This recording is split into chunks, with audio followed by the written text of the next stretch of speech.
Are we waiting on Laura? No, she's on. What's that? She's on the phone. We're ready. I couldn't hear you. She's on the phone. We're ready. Oh, okay. All right, let me find the notes. New notes. Mrs. Worrell, what you got? There we go. Excellent. Hey, Laura.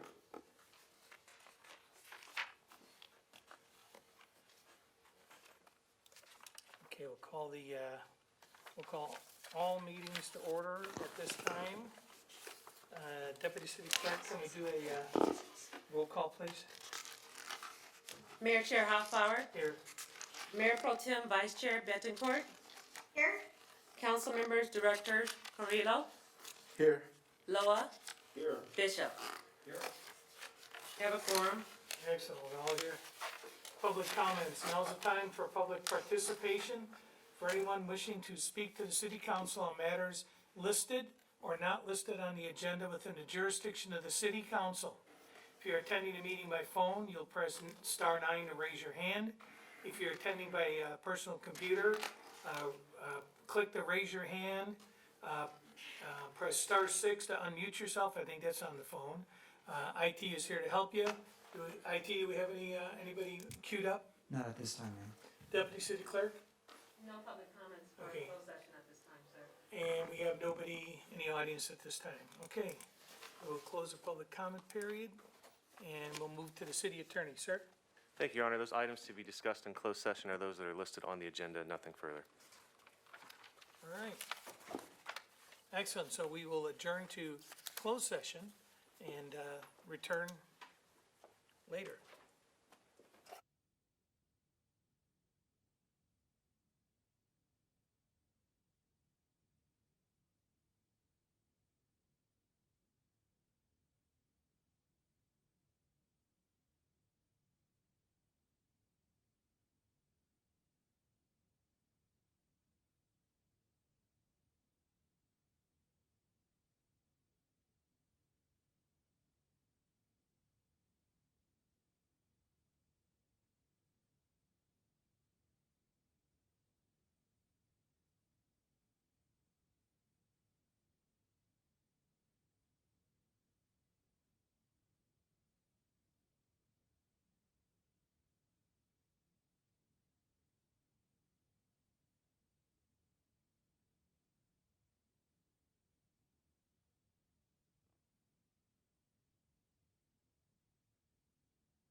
She's on call, Mayor. Okay. All right, so we will adjourn to closed session. Announcement by the city attorney of the closed session items. Thank you, Your Honor. All members of the city council were present and able to participate on all items. As item 4.1, existing litigation, special district risk management versus City of Palmdale, the council has provided an update on this matter. There's no further reportable action at this time. As item 4.2, existing litigation, Rodriguez Lopez versus City of Palmdale, the council has provided an update on this matter and provided direction to staff with council members Loa and Bishop dissenting. There's no further reportable action at this time. As item 4.3, existing litigation, Griff versus City of Palmdale, the council has provided an update on this matter. There's no further reportable action at this time. As items 4.4, conference with real estate negotiators, the council has provided an update on this matter and provided unanimous direction to staff. There's no further reportable action at this time. As item 4.5, anticipated litigation, the council has provided an update on this matter and provided unanimous direction to staff. There's no further reportable action at this time. As item 4.6, anticipated litigation, the council has provided an update on this matter and provided unanimous direction to staff. There's no further reportable action on this item at this time. As item 4.7, anticipated litigation, the council has provided an update on this matter and provided direction to staff with Councilmember Carrillo dissenting. There's no further reportable action at this time, and that concludes my report. Thank you, Your Honor. Thank you, sir. All right, we will move to the item number 7, a workshop presentation on the general plan. Who's going to be? Thank you. Megan Taggart here. Okay. We're going to have our consultant Simran Malhotra present virtually via Zoom. Thank you so much for allowing us to present this evening. We understand that we are in a bit of a time crunch, so we're going to try to speed through as much as we can. But we look forward to receiving your feedback and input on the policies that Simran's about to discuss.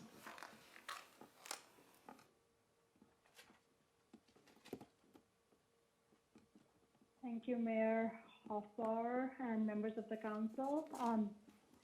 Glad to be here today and to give you an update on the general plan update process that's been ongoing for the last couple of years. I have a short presentation for you and then here to hear your comments and thoughts on the policy frameworks that have been prepared for the general plan. Let me start by sharing my screen.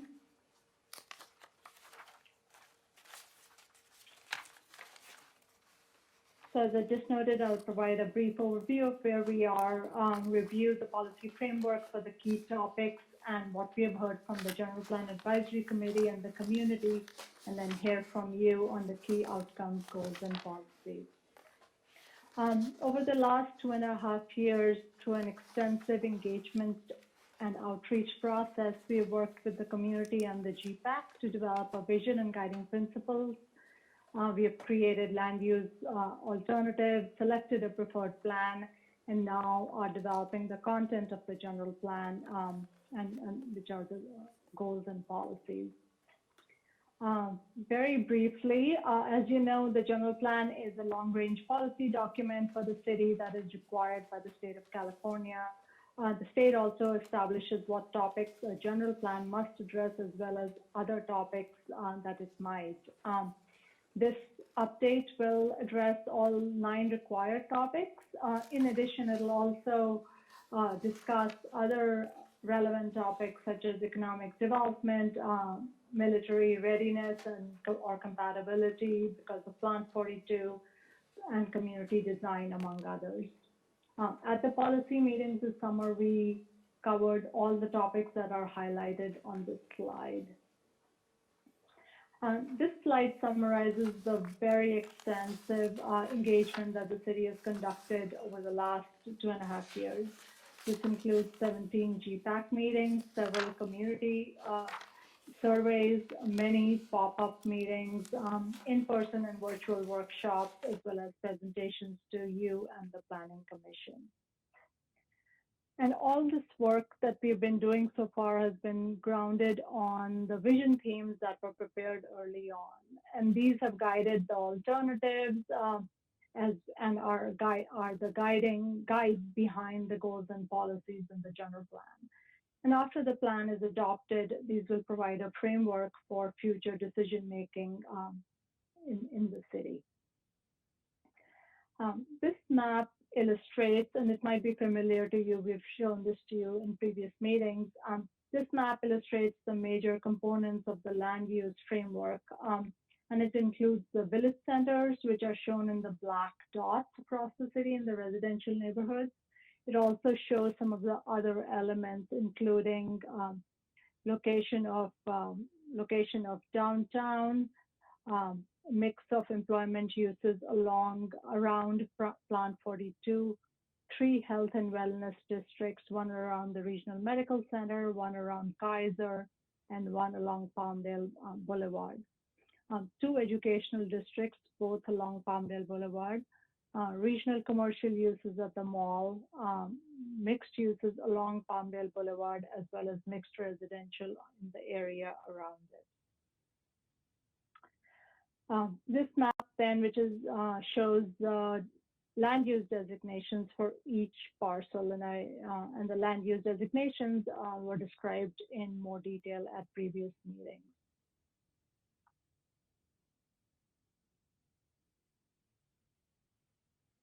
And so now switching over to the main purpose of today's presentation, the policy frameworks. Over the last 2 months, we have presented draft policy frameworks on several of the major topics to be addressed in the general plan. And these goals and policies build on the 1993 general plan, address new state laws, and GPAC and public input. And these are our initial ideas for policy direction. And these will be refined based on what we have heard from the public and the GPAC, as well as the direction we receive from you tonight.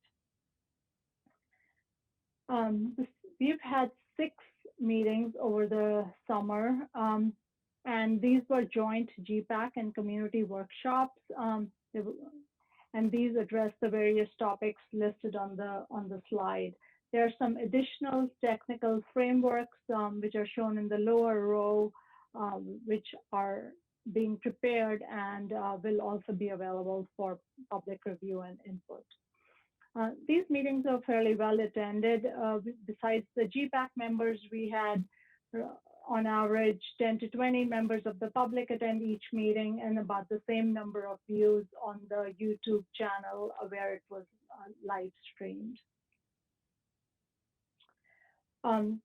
There was a fair amount of outreach specific to the policy framework meetings as well, which are on the screen here. And I won't read through this list in the interest of time, but very briefly, it included outreach through various digital means, including the Palmdale Minute, press releases, the Automall billboard, Palmdale Minute, and social media. And then there was also print advertisement in the Palmdale Connections magazine, as well as flyers that were distributed through various means.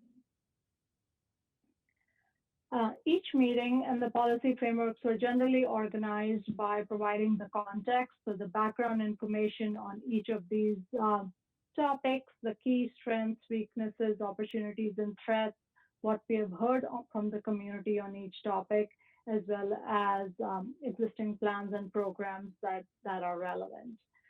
The policies themselves, I'll describe more in the next slide. And then in the meetings, we also then had time for questions and then breakout group discussions where both the members of the public and GPAC members could offer their thoughts. So each policy framework is organized by outcomes, goals, and policies. Outcomes are intended to be statements that describe where we want to be in 2045. And the goals are a general expression of what direction is being intended through these goals, and these are expressed as ends. The policies are specific statements that guide decision making. One of the goals for the general plan document is to support ongoing assessment of implementation. And we are doing this by proposing clear outcomes that are tied to performance metrics, and these can be either numeric or qualitative, and these can serve as indicators of success. So after the general plan is adopted, the city can use these metrics to track on a regular basis, be it annual or biannual, to see how successful the city is in implementation. Now, the next set of slides are walked through at a high level, the goals and anticipated outcomes by topic. The agenda packet had the detailed policy frameworks on each of these topics, which were available for your review. This presentation, due to constraints in time, is at a very high level. So each slide is organized by goals on the left column and the intended outcomes on the right. And as you'll see, many of the goals and outcomes are cross-cutting across topics, and these are all tied back to the vision themes I described earlier. So starting with land use and land use design and housing goals and outcomes, these start with focusing development in areas which have available infrastructure. So as you may recall, there's a central core part of Palmdale where a development is intended. These are areas with limited constraints, available infrastructure and services, and are the appropriate location for prioritizing development.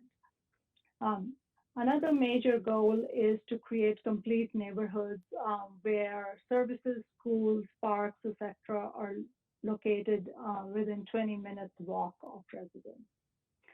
Village centers are at the core of this recommendation, and these village centers are intended to create a place for residents to go to for their daily needs.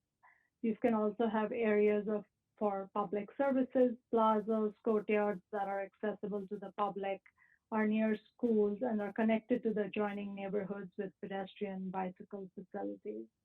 These can also have residential uses. Another important goal in the land use framework and the housing framework is to diversify the housing stock. And this is intended to meet the needs of all residents, age, income, ability, etc. And to support these goals, we have created land use designations that support these housing goals, but also support employment to improve the city's jobs housing balance. The land use and design element will also incorporate, has goals related to incorporating placemaking concepts that create active areas that attract residents and visitors to utilize and gather in.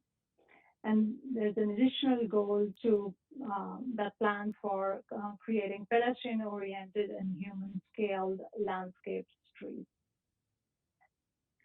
The goals tied to mobility are related to safe and comfortable travel for all modes, ages, and abilities. The policy framework also encourages active transportation as it offers health benefits, reduces vehicle miles traveled, and helps improve air quality. Economic development goals are tied to creating a diversified economy with continued enhancement of aerospace jobs, improved job trainings and educational opportunities to support these jobs. Again, diversified housing options to create the kinds of workers needed for these jobs is an important goal. The economic development framework also includes an emphasis on film, jobs, and tourism, film being related to the expansion of 30-mile TMZ, making Palmdale a more viable location for both production and post-production type of facilities and related jobs.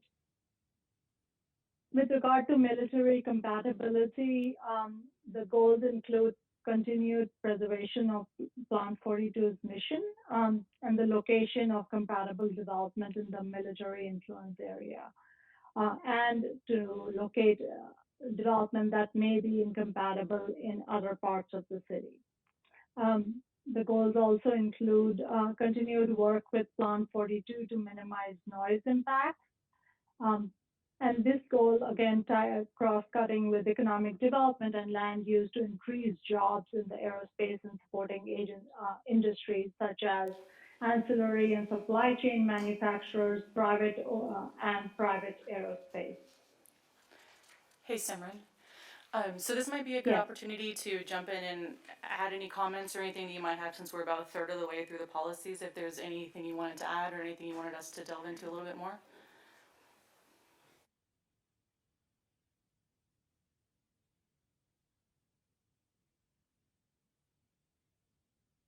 I'm sorry, Megan, is that a question for me, or are you asking the council for if they have any questions? Can you make sure that, There it goes. Okay, on military compatibility goals and outcomes, excuse me. You know, one of the things that we've been looking at is it's an airport, you know, in conjunction with Plant 42. I don't see that as a goal in here. Simran. Yes, yes, Council Member Loa, that is a good, that's a very good point. It's not listed on the screen, but that is a goal that's in the policy framework. So I apologize. That should have been listed up here since it's one of the top cities goals. Is it addressed somewhere else? Is that what you're saying? It's addressed in the full documents. That's part of the packet you received. It was inadvertently left off this slide. So the presentation is a summary of the high-level policies. It's not a comprehensive list. The packet had more detailed information, and obviously the general plan is still being drafted. So this is not, what is on the screen is not every policy that will be included. Obviously the But it's airport is one. high-level goals? Yes, Isn't an airport a high-level goal? Yes, that definitely should have been on the list. I agree. Yes. It is something that was discussed. Our GPAC also has brought that up. So yes, that was something that should have been on the slide that was omitted. We apologize for that. And maybe that may be under the transportation element.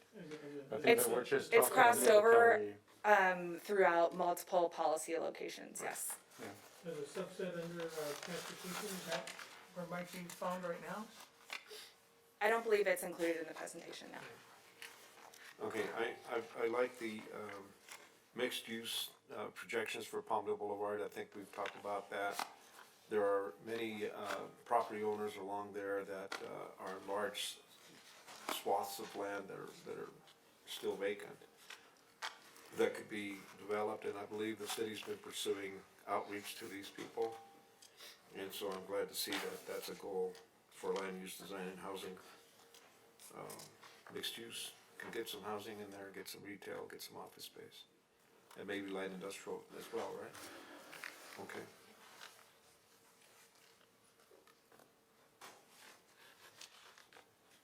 Go ahead, Simran. Okay, continue.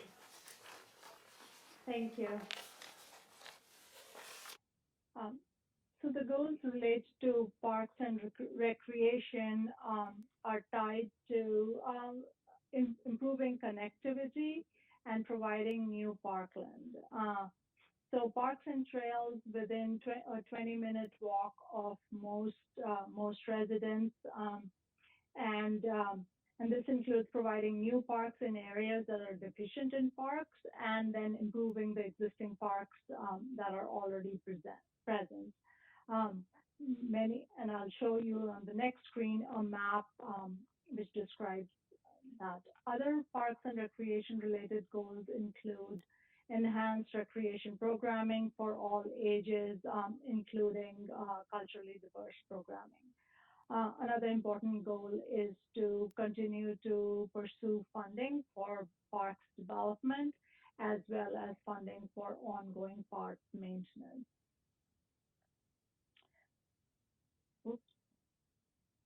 This map shows the existing and planned parks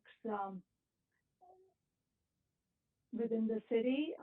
It's kind of hard to read, but they're shown in the green squares on the map.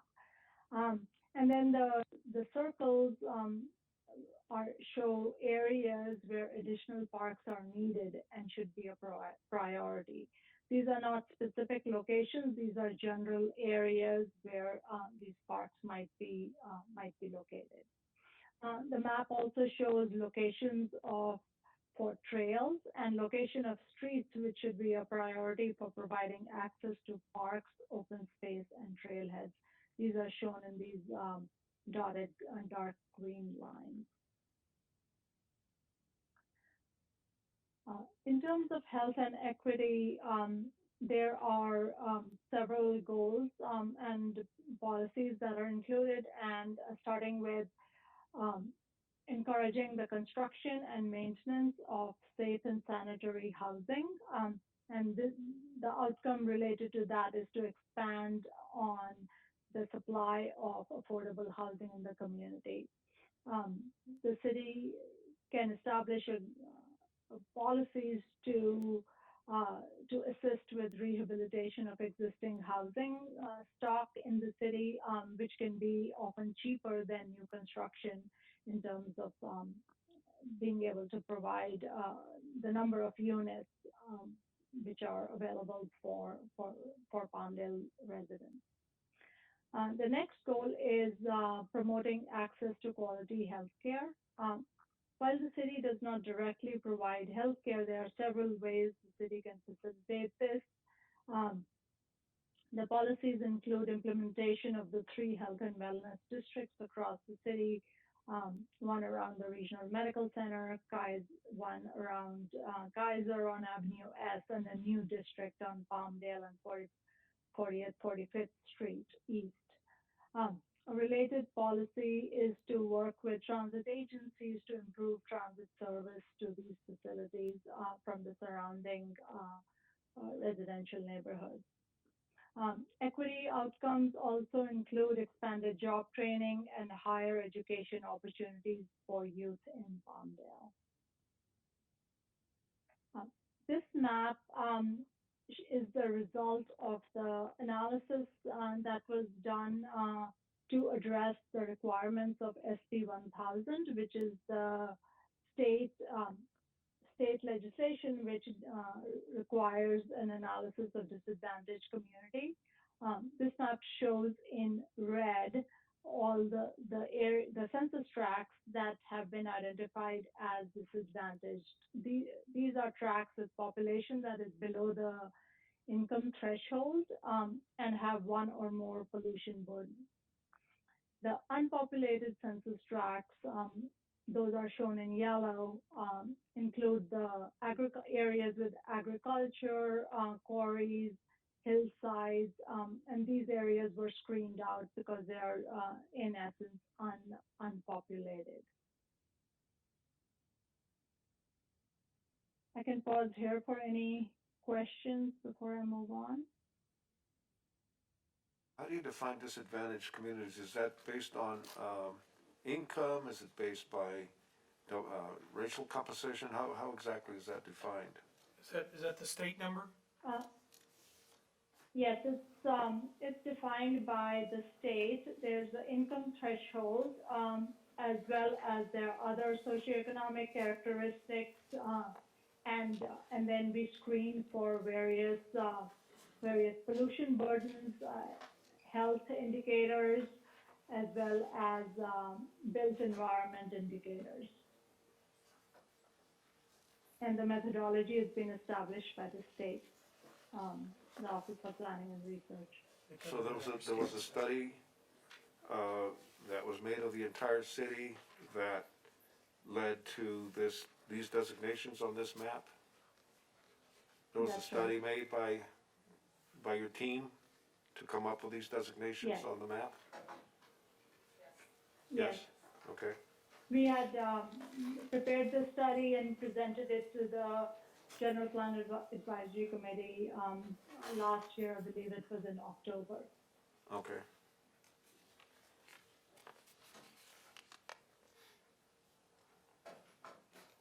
ahead, Simran. I did have a, well, is it gonna be question and answer later or what? Yeah, go ahead now. Okay, on the land use framework, this is just a question, as far as medical districts, I see that we have one, which is the PRMC.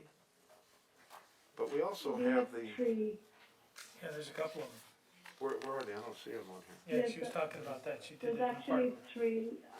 Let me go back to the map here real quickly. So there's one surrounding the existing regional medical center. There's one off of Palmdale Boulevard and 40th Street East. Okay, good. And then there's another one off of Avenue S and 47th Street Okay, East. they're just not, unless I'm colorblind, I don't see them on here, but, okay, so they were referred to. Great, good.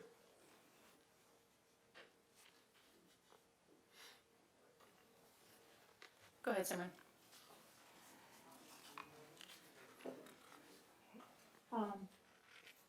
The next policy framework is tied to resilience, sustainability, and climate-related goals and outcomes. While these goals are primarily focused on aligning with state requirements, these also help address some of the vision themes and guiding principles that I had previously mentioned. And these goals include reducing vehicle miles traveled and greenhouse gases, and reduce the dependence on fossil fuels, and reduce water use to extend water supply. Goals related to safety include minimizing the impacts of wildfire, flooding, and earthquakes, address safe evacuation and communication with the residents during emergencies. We received feedback from both the General Plan Advisory Committee and the public over the course of these six meetings. Many reiterated what is already included, and but I'll highlight some of the new ideas that we heard. And these include providing educational resources for gray water use, expanding broadband access in the city, the desire for more parks and open space, dispersing affordable housing throughout the city and not concentrating it in one area. Other comments we heard included the desire to see, including policies to see more street lighting, providing for bike facilities that are safe and comfortable so that they actually get used. Another important topic that we heard on as a policy that could be added to the general plan is designating truck routes away from sensitive uses and incorporating quiet zones at railway crossings. And there's also added emphasis on private aerospace, film production, and other tech jobs, as well as environmental tourism. With regard to health equity and parks and recreation, we heard about expanding education regarding mental health in schools, starting an education campaign related to health benefits for fresh produce, more street trees, support for community groups, addressing concentration of certain uses such as alcohol sales, convenience stores, fast food, and tobacco sales. And then we also heard that the city needs to prioritize what the city can do with limited funds. We presented to the Planning Commission last week on the policy frameworks, and their feedback was positive. The questions we received were related to what's allowed in the health and wellness districts, as well as youth-related goals and policies. And with that, that's the end of the presentation, so I'll pause for any additional questions and your comments. And I can stop sharing this if it might make it a little easier. Megan? So if you have anything to add on the policies that you've read or any guidance, anything you want us to consider in the policies, now would be the time to provide that information. On the land use framework, I noticed we didn't have anything as far as like a film zone or anything that, that would encourage that. We are actually in a secondary IATSE film zone now, so I think it would be wise of us to embrace and encourage that for any and all studio and film development. And I think I mentioned that last time, that we really need to be trying to attract that kind of business here, because those are the kind of jobs and the kind of opportunities that our city and our valley desperately needs. Certainly, our economic development element does include policies very specific to the film industry. Okay, but there's no actually like specific zone that can encourage that? So, I don't know if this is on. Thank you. Sorry, so to allow for flexibility within the general plan, we didn't want to just specifically designate it as one area. It will be an allowable use amongst many of the land use designations that are provided. We use the policies and goals to encourage those things to be implemented through the general plan. So it allows it to take place in more than just one area. Okay. I'd like to at least try to put a title on that, because I think it's all the way to Avenue P is the secondary studio zone Right. that, that gives those, union and all those, stage workers, the drivers, the carpenters, all those, the additional benefits for coming out here. It wouldn't be just any part of Palmdale. There's a very specific part of Palmdale it cuts into. And even though we allow the flexibility, I think it's important that we put the title on it. Is there a way that we could put like an overlay on there for that area to show where that is? So if anybody looks, or they're looking to, do like Mr. Bishop is suggesting, somebody may wanna do a post-production facility, or somebody may wanna do Film a studio or soundstage. something like that, that this way, they know that, all right, this is gonna work if I do it in this area, that I'm gonna have a better chance of succeeding with that. That's a great idea. Yeah. It's definitely a GIS layer that the city is gonna have available to make sure that we're marketing that, and our economic development team is pushing. I don't know if Simran, if you wanted to add more in terms of putting something like that in the general plan as an overlay, she would probably be better able Okay. to speak to that. Okay. Yeah, thank you, Colleen. Yes, that's a really good idea. We can include that as an overlay in the general plan, so that a film production company knows what is the best place to locate within the city. But as Megan explained, we will continue to allow film-related uses and in areas beyond that, beyond what's covered by that overlay. The city can also consider incentives for film production companies to locate within that overlay. That doesn't necessarily need to be in the general plan, but can be a part of the city's recruitment for and attraction of these types of uses.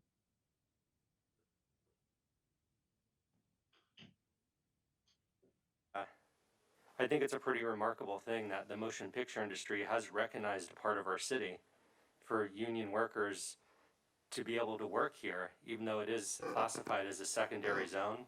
I still think it's pretty remarkable that they've cut out a part of our city for that kind of industry, whether it be post-production, film stages, etc.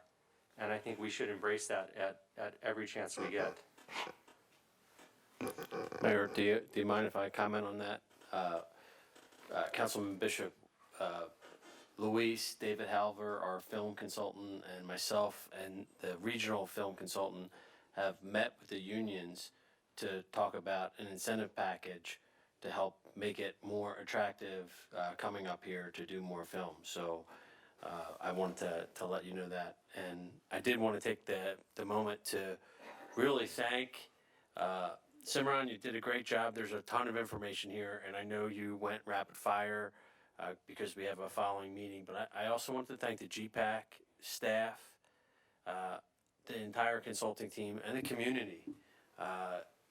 everyone's worked hard to give us input to get us to where we are, and I think this gives, hopefully the council, a little thumbnail sketch of all the work that's put into this, and you'll digest it and come back with more questions and comments. I do have a comment just about to finish the meeting here. On Thursday, at the Planning Commission, we had 2 housing items. And this is the perfect opportunity to mention how the residents where these housing developments are proposed that actually were approved at the Planning Commission level on Thursday. And those are affordable housing projects. I think that we need to identify throughout the general plan that housing is an important stock in the living in the city of Palmdale, to provide housing for those filming studios that are coming in. Maybe they become permanent residents. The issue was brought up, and a lot of the speakers talked about how these low-income housing projects are always on the east side. There were at least 7 or 9 speakers that night that spoke about how it seems like all the affordable housing projects are always on the east side. And that's something that I had to commend for those residents to come and voice their opinion, because quite frankly, that's what it seems like. I do know that there are a lot of different parts as to where these projects are located, financing, the price of the land, and all of those things that make it, it may make it more feasible for these type of projects to be built in lower income areas. But I think that this is an opportunity for us at the council to see and acknowledge that housing is an important factor in the city of Palmdale, and frankly throughout the state. We all know that homelessness and high price of houses and the way that our kids cannot afford to buy a house just coming out of college. My daughter is one of them. She just graduated 2 years ago. She's working, but she just cannot afford to buy a house. So I'd like to have the council think about this and see if we can have an agreement, and we can give direction to Simran and staff that we can make some policies and objectives for affordable housing throughout the city. Maybe providing incentives for those low-income housing developers that want to come to Palmdale and provide what we need. We need houses. But again, I don't think that it's the moral and the right and the economic thing to do to just look at the east side where those type of developments go. Agree completely, Juan. Thank you for bringing that up. So just to close up, I know we are late on our 7 o'clock meeting. I know there's people waiting, but I just had to have this opportunity to make the council aware that these 2 projects on Thursday night at the Planning Commission just last week, residents came up and spoke about it, and I have to agree with them. So I think that we need to make it possible, if not feasible, to have incentives for those multifamily affordable income developers to be able to provide this housing type throughout the city in general. I think with a lot of the state programs that are coming down, it's not gonna be up to us anymore. The state will end up dictating a lot of these things. It's just gonna end up being over the counter. But you're absolutely right.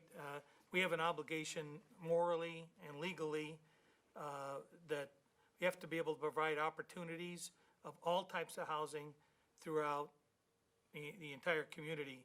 But at the end of the day, it's what pencils out for the investor, so. Well, I respectfully disagree with that, because there are incentives that can be made to developers to want to be able to build affordable housing on the west side. I'll give you an example. We can waive development fees.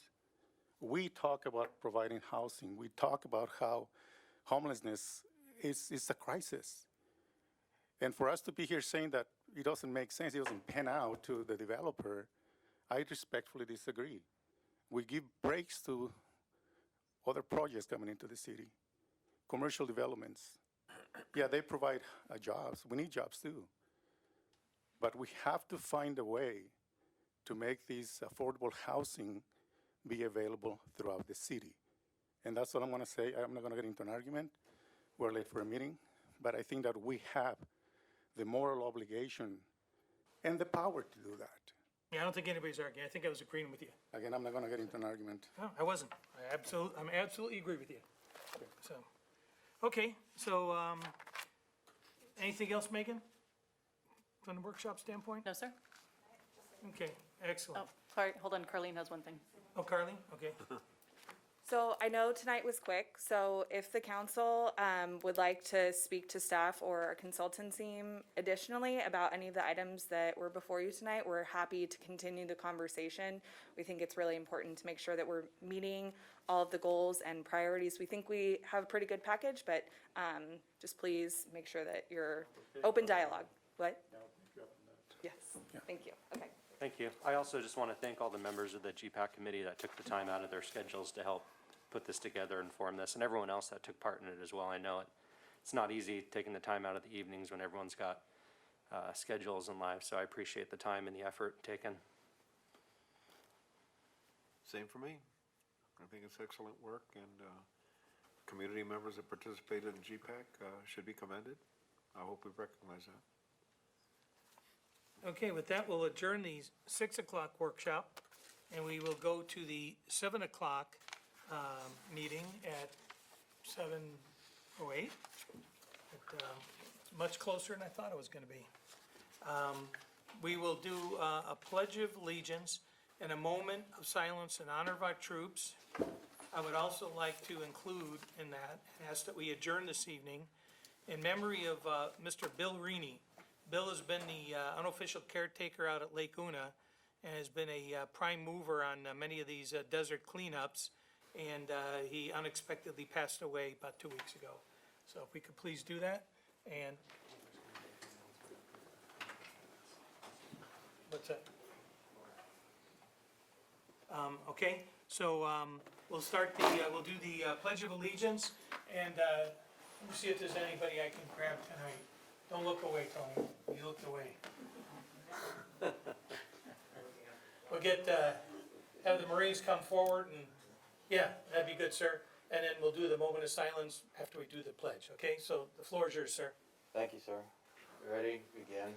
I pledge allegiance to the flag of the United States of America and to the republic for which it stands, one nation, under God, indivisible, with liberty and justice for all.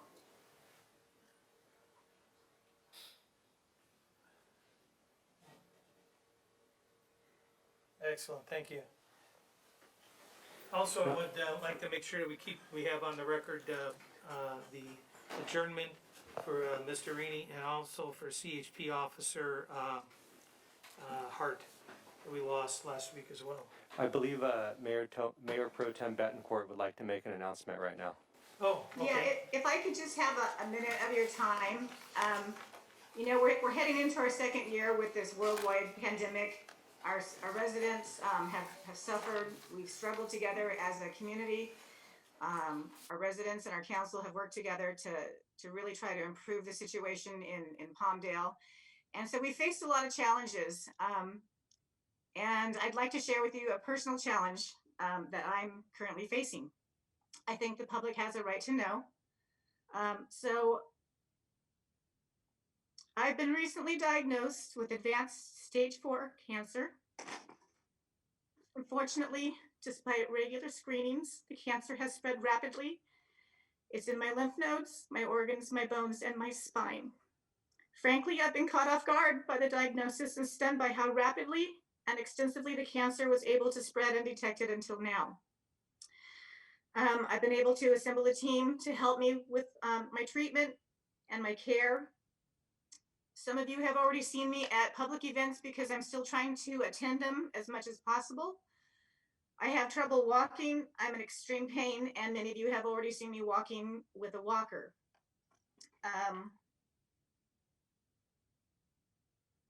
As I get ready to face the biggest battle of my life, I want to assure everyone in District 3 and in the city overall that I fully intend to maintain my position as councilperson and current mayor pro tem.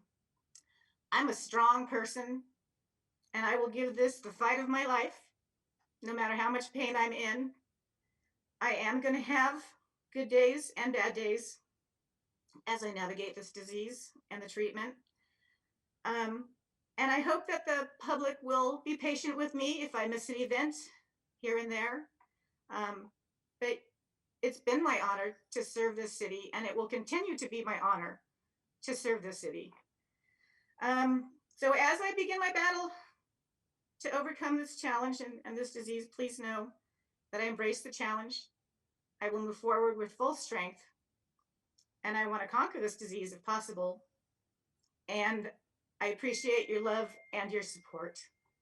Thank you. Thank you, Laura.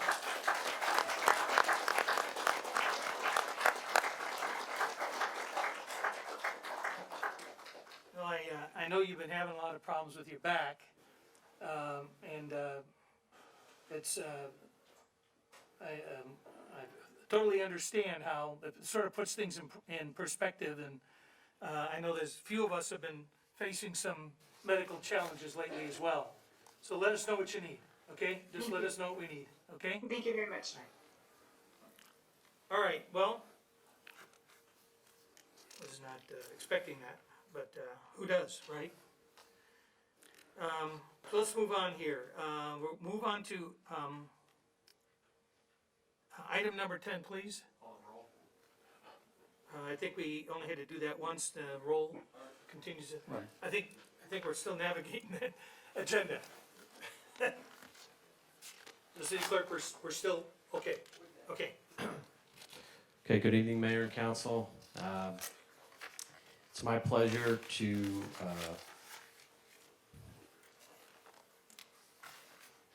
follow Laura's comments with announcing our Warrior Award winners.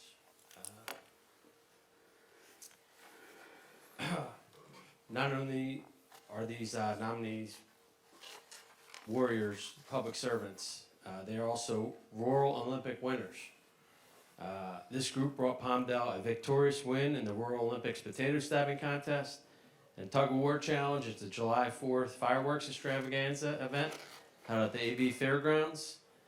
Our very own planning manager, Megan Taggart, and Mayor Steve Hoffbauer went undefeated in the potato stabbing contest.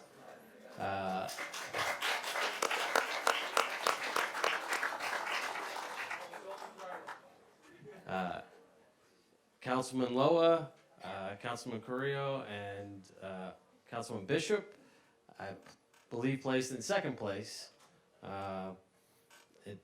The Tug of War Challenge was not an easy win. However, the Palmdale team, after losing round one, heroically exhibited unwavering strength and perseverance as they came back and won the last two rounds.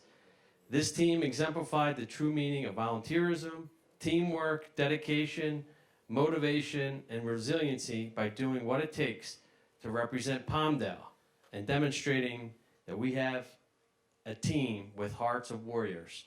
So with that, I'd love to give warrior coins to Megan, Jordan, Arista, Stephanie, Jose, Michael, Gabriel, Adam, Manny, Luis, the mayor, Councilman Loa, Councilman Carrillo, Councilman Bishop, and Commissioner Fragasats. And Megan, you're going to get the honor of putting the dome on your head.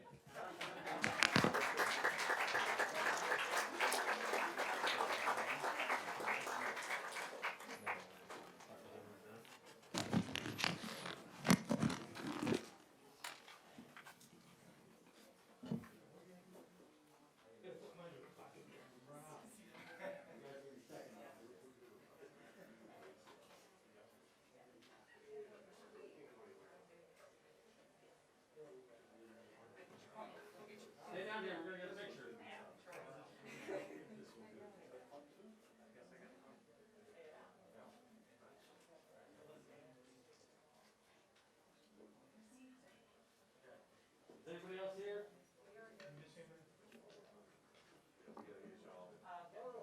People in the back vertically challenged in the front. Thanks, John. Say JJ. I said it politely. Maybe do you want us to turn a little bit? Yeah, the people on the ends right ends.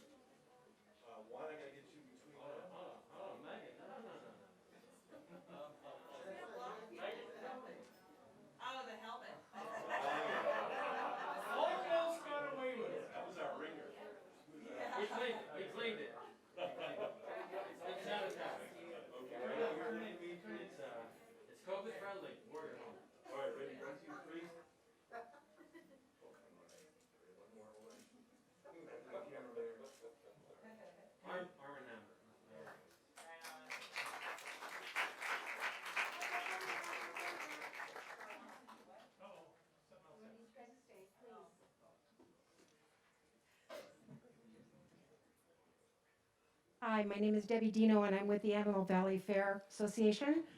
And this is Giovanni Simi, who is the president of the Rural Olympics, and Bill Rollins, who is the vice president of the Rural Olympics, and Dina Ward, who's also on the fair board with me.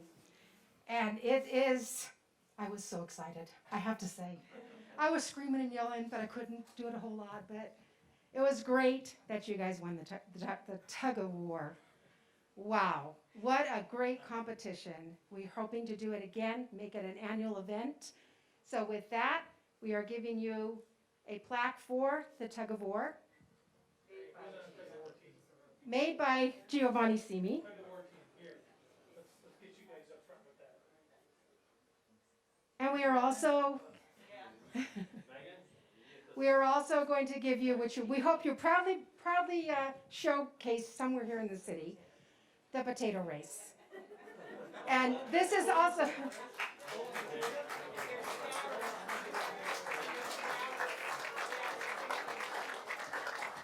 and again, we do invite you to participate again on October 9th against the city of Lancaster again. And you've got some time actually now to get yourself going. And we're looking forward to a great event. And thank you so much for making the 4th of July event great. Thank you.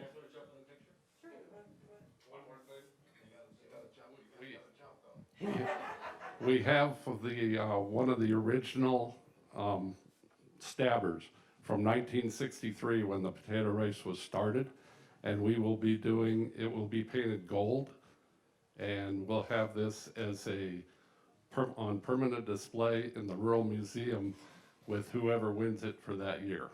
Like a Perpetual trophy. There's 16 years that you can put names on that, so that will go between. Oh, cool. So you can do 16 years worth of that. And Bill made that. Oh, sorry. Lovely Bill Rawlings. If you have not been to the Rural Museum at the Antelope Valley Fair, please come out and join us. Come see this beautiful building and all the archives of not only the Rural Olympics, but the history of the Antelope Valley. This is a very talented man. He has spearheaded this entire thing, and he made that.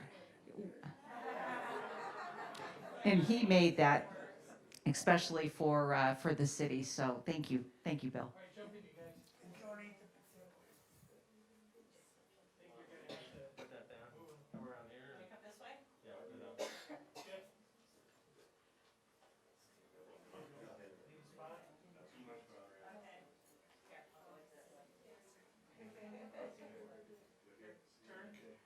All right, everybody right here? Once you take it, 3 of them.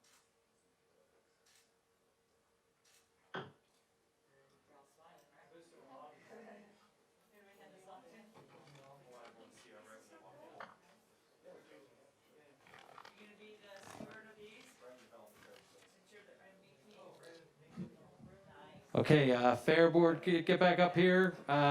Rural Olympic Committee. We have our own little surprise. I know you surprised us. But Debbie, why don't you come up here next to me? So we give the Warrior Award out every month to an employee who just goes up above and beyond, and you and the group inviting us really pull us together. It was a lot of fun, and council participated, and it really was great for the community. So we have talked about this with the elected officials, and I know Laura, if she was here, she'd be the #1 fan to say that we're going to give you the first Community Warrior Award, and we'll give you the coins and represent. And thank you for everything you do, not just here with all the nonprofits, all the food for the kids, everything you're involved in. So thank you very much. We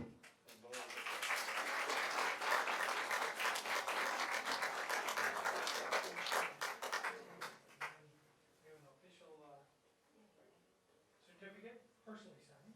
Wow. Yeah, you have to get your own frame.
for Vets.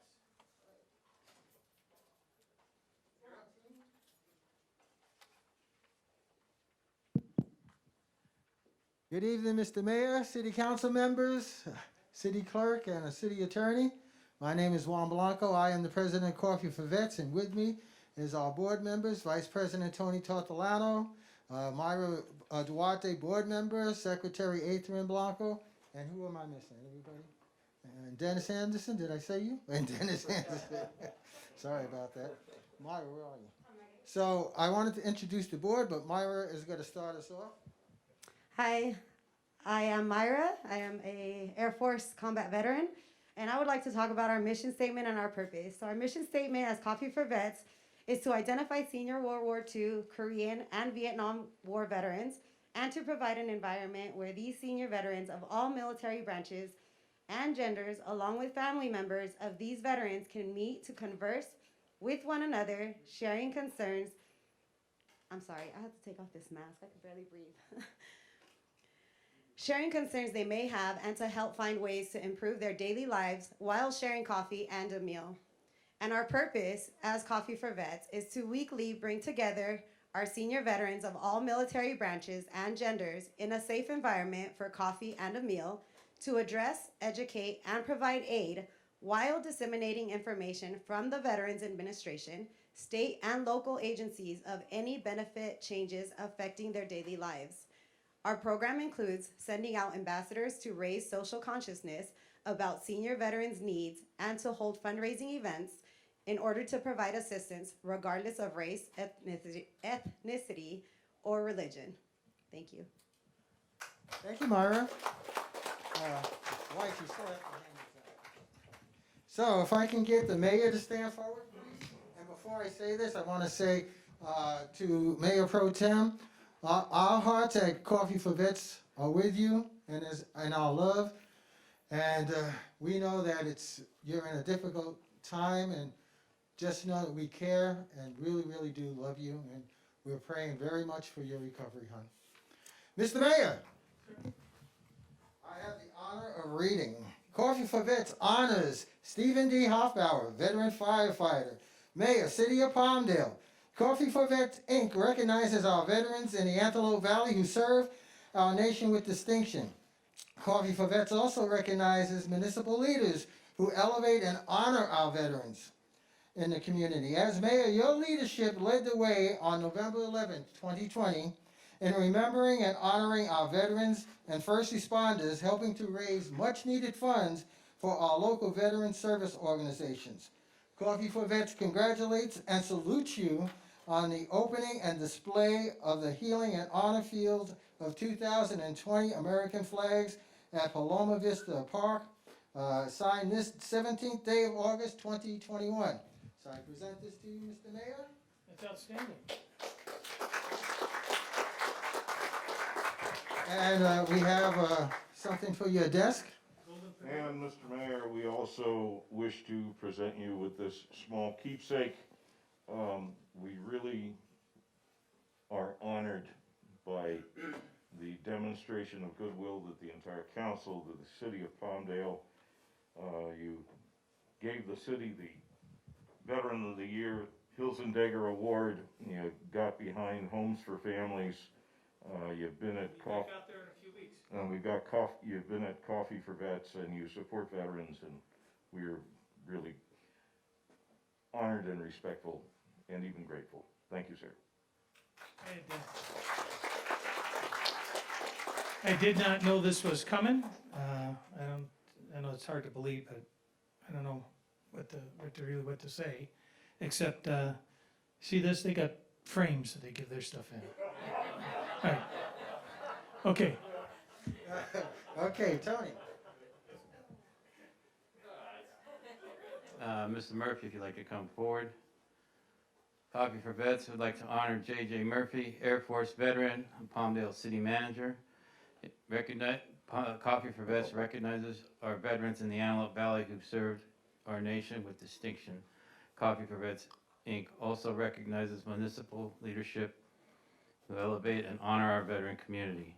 As City Manager, your attentiveness led the way on November 11th, 2020, in remembering and honoring the veterans and first responders, helping to raise much-needed funds for our local veteran service organizations.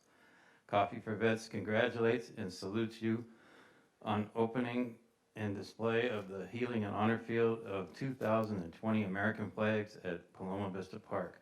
Signed this 17th day of August 2021.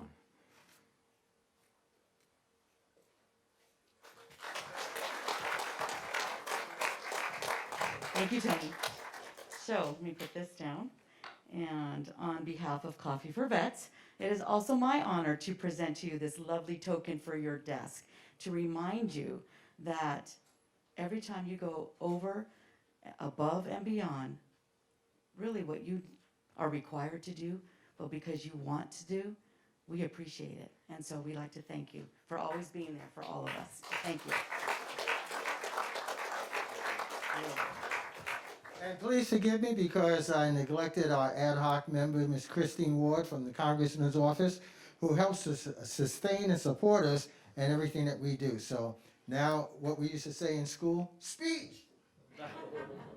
Well, I'm completely honored, and I don't stand here alone. I stand here with complete support of council for everything we do, and the mayor. I'm touched, and I think we all have brethren that we lost, and that's what motivates me, to make a difference in this community for those who fought for our freedom, and we'll continue to support the veteran groups, we'll continue to support the community, and we'll continue to work together, and may God bless America. So I know it's photo op time, so let's get together for the photo, but I also wanted to state that we have, unless the county shuts us down, we are doing the Veterans Military Ball this year on November 13th, the second Saturday in November. And it's important for me to let you know that the city of Palmdale already has a table established at the Veterans Military Ball this November. Okay. Jump in. You get to go in the back. I get to. Not because you're a Giants fan.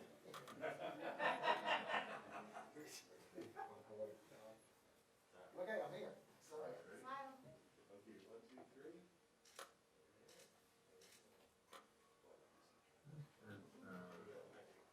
Thanks, you guys. Thank you very much.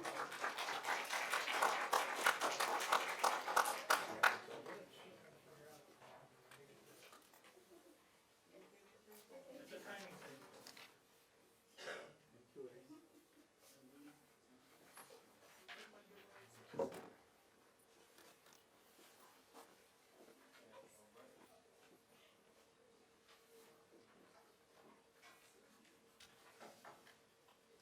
Okay. Well, I think we have some royalty in the house. So we're gonna have him take a picture. I'm not doing a selfie today. These guys are doing it, so. So we have the Andrea Metz, Miss Palmdale 2021. We have Ella Luzak. Did I say that right? Is it close? All right, you'll fix it for me when you come up here. Larissa Gomez and Reagan Shields. They are all the Little Miss, the Young Miss, the Junior Miss, and the Miss Palmdale. Now, come on up here, ladies. How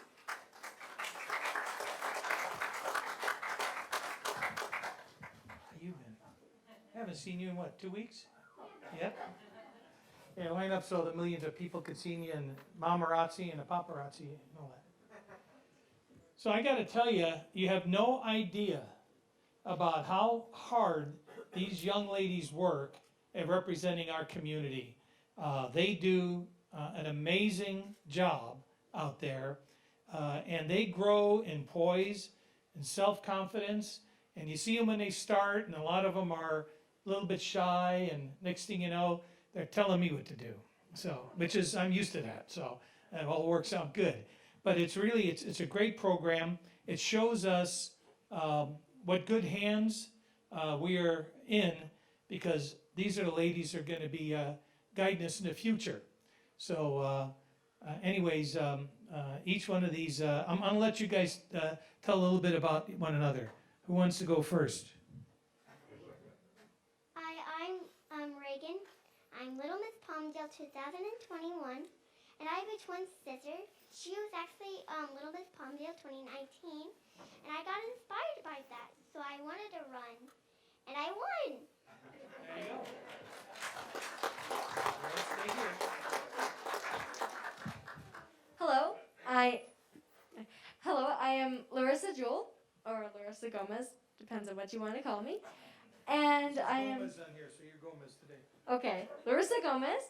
I am 10 years old, and I'm young Miss Palmdale. And I really got into it because I saw the Palmdale Queens on a float, and I'm like, oh, they're so beautiful. So I just got into it, and I'm like, this is community service, so I got to do it. And I love doing community service. Great.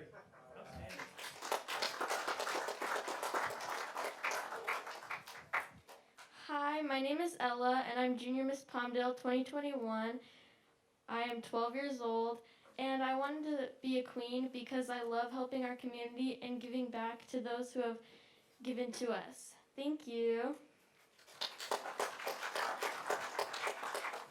Hi, my name is Andrea Metz. I'm your Miss Palmdale 2021, and I am greatly appreciated being here today with y'all. And it's just a great honor for me to inspire these young women and see where they could go, and just to help them along the way in their lives, and being a part of the community and helping others.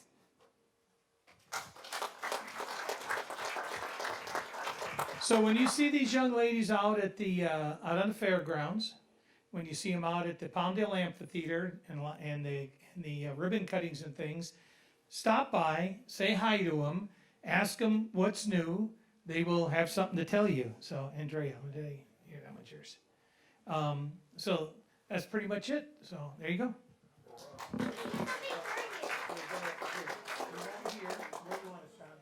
Right there? Okay. Oh, yeah.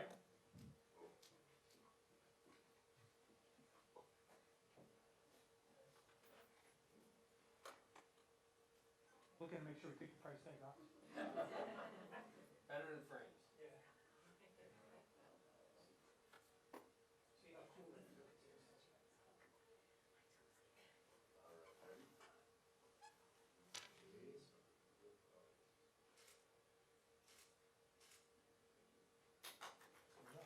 All right, the Alamars, everybody get the, you guys all get the pictures you wanted here?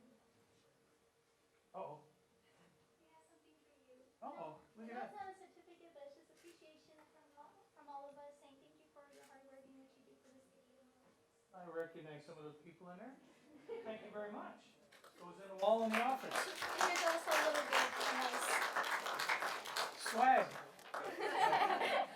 Cool, thank you very much. Okay, so you see all of them? Say hi to them when you see them out there. Thank you, ladies.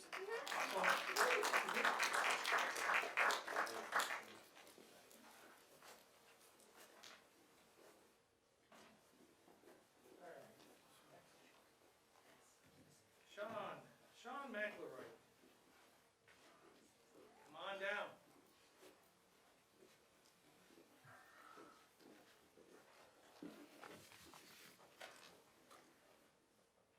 World champion, right?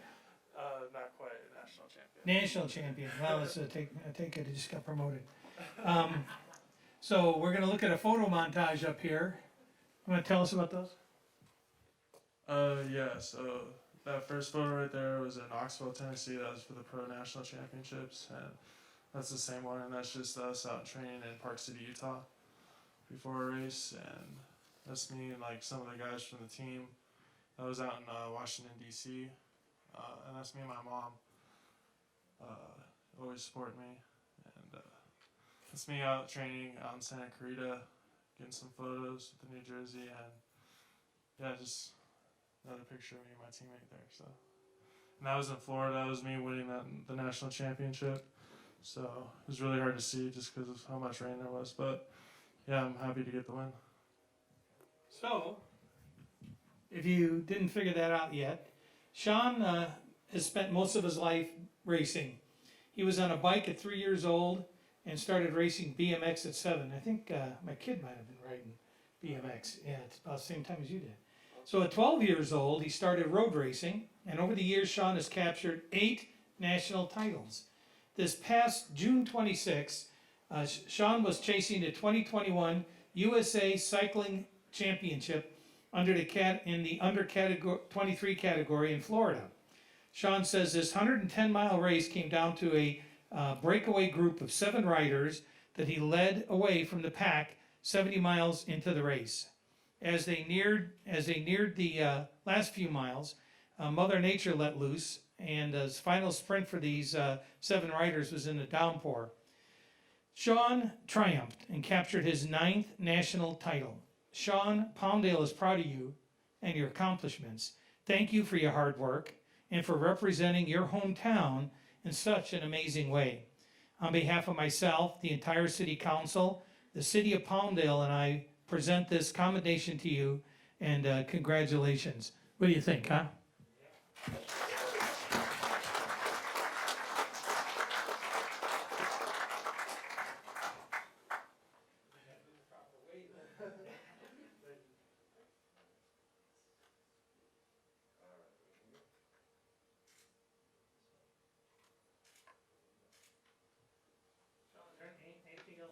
Anything else you want to add? What about kids that want to start doing this? What do they need to do? Takes hard work. Other than have mom and dad buy them a good bike. Right, exactly. I mean, it's a pretty expensive sport, to be honest, but it just takes a lot of hard work, you know, just like going out and not doing what you want to do sometimes to get what you want in the sport. But it's just have fun. I just say just have fun with it and just enjoy riding your bike. That'd be like my biggest thing. Great. Where's mom and dad out there? There's dad. Dad with the camera. Good job. Okay. Thanks, man. Okay. And then, Tom. Is Tom here? There he is, hiding over here in the corner. Tom, come on up here. Y'all call him Bob. What about Bob? So, I know Mr. Brown primarily from his long, hard work that he's contributed towards our housing commission. That stuff can get a little bit wonky and complex sometimes, and he's really put his heart into it. So I'm going to read this. A lot of these things are just whereas, blah, blah, blah, you know, so. But I'm going to read it.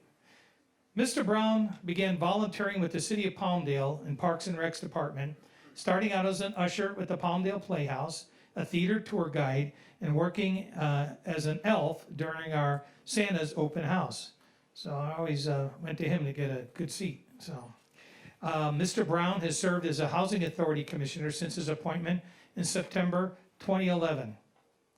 Mr. Brown, in his role as a Housing Commissioner, has been instrumental in advancing major housing projects like the Kherson Arts Colony East, the Kherson Arts Colony West, which has really transformed his downtown area. If you remember what that looked like just a few years ago. The Habitat Homes for Families project, the Veterans Enriched project, and he's assisted 33 families with the Homeless Prevention and Rapid Rehousing Program. Mr. Brown was also instrumental in the Antelope Valley Domestic Violence Council, Valley Oasis, and Victory Outreach Lease and Rehabilitation Program. Mr. Brown has assisted with the acquisition with the La Quinta Apartments, Summerwind Apartments, the Impression Apartments, Park Vista Apartments, the Housing Authority budgets, and the annual audit reports. So it's not like you just show up. You got a little homework you have to do with these things.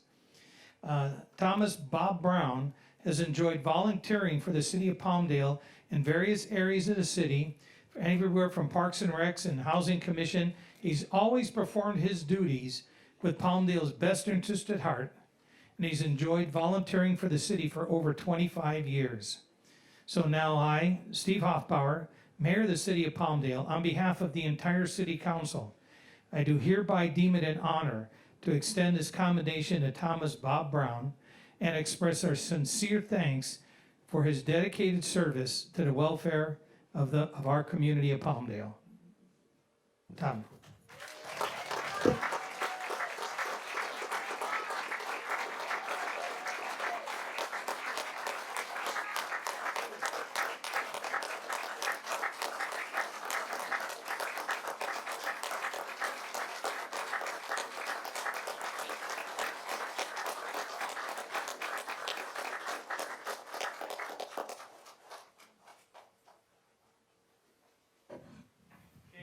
Speech.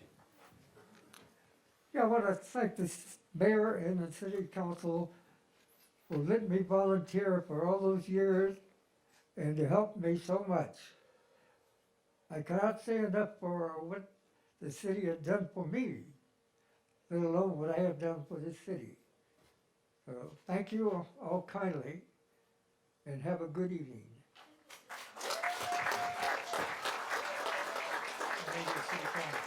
Thanks, man. Thank you so much. Oh, no, man, you putting up with us, so, thank you. That's what volunteering, that's what keeps you active, folks.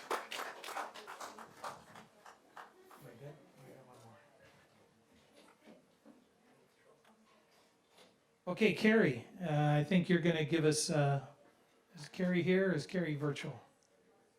Or the critter? There you go. So our volunteer that normally has been bringing the critters in was unable to make it tonight, and Carrie's going to tell us a little bit about our little candidate for adoption here this evening. Good evening, Mayor Pro Tem Betancourt and Council. My apologies for the first cute critter. That is my cute critter that is not up for adoption, but I did get her from LA County Animal Care Center here in Palmdale. So there's many just like her there. So tonight, bring Bonnie. Bonnie came in as a stray on July 6th. She's very active, playful, and very friendly with staff. She does fine in the play yard with the other dogs, but kind of prefers to keep to herself. She would do great in a household with children that are middle school and above, and with calm dogs. So she, again, is available at Palmdale Animal Care Center. On the picture, you can see the website, animalcare.lacounty.gov. You go to that site and select Our Animals and adopt a pet, and you're able to view any of the pets that are available. All adoptions and visiting of pets are done through appointments only. So if you'd like to make an appointment, you're able to visit any of the animals in the care center. And all of the animals that you visit are ready to go home now. It's their new adoption policy called Love at First Sight.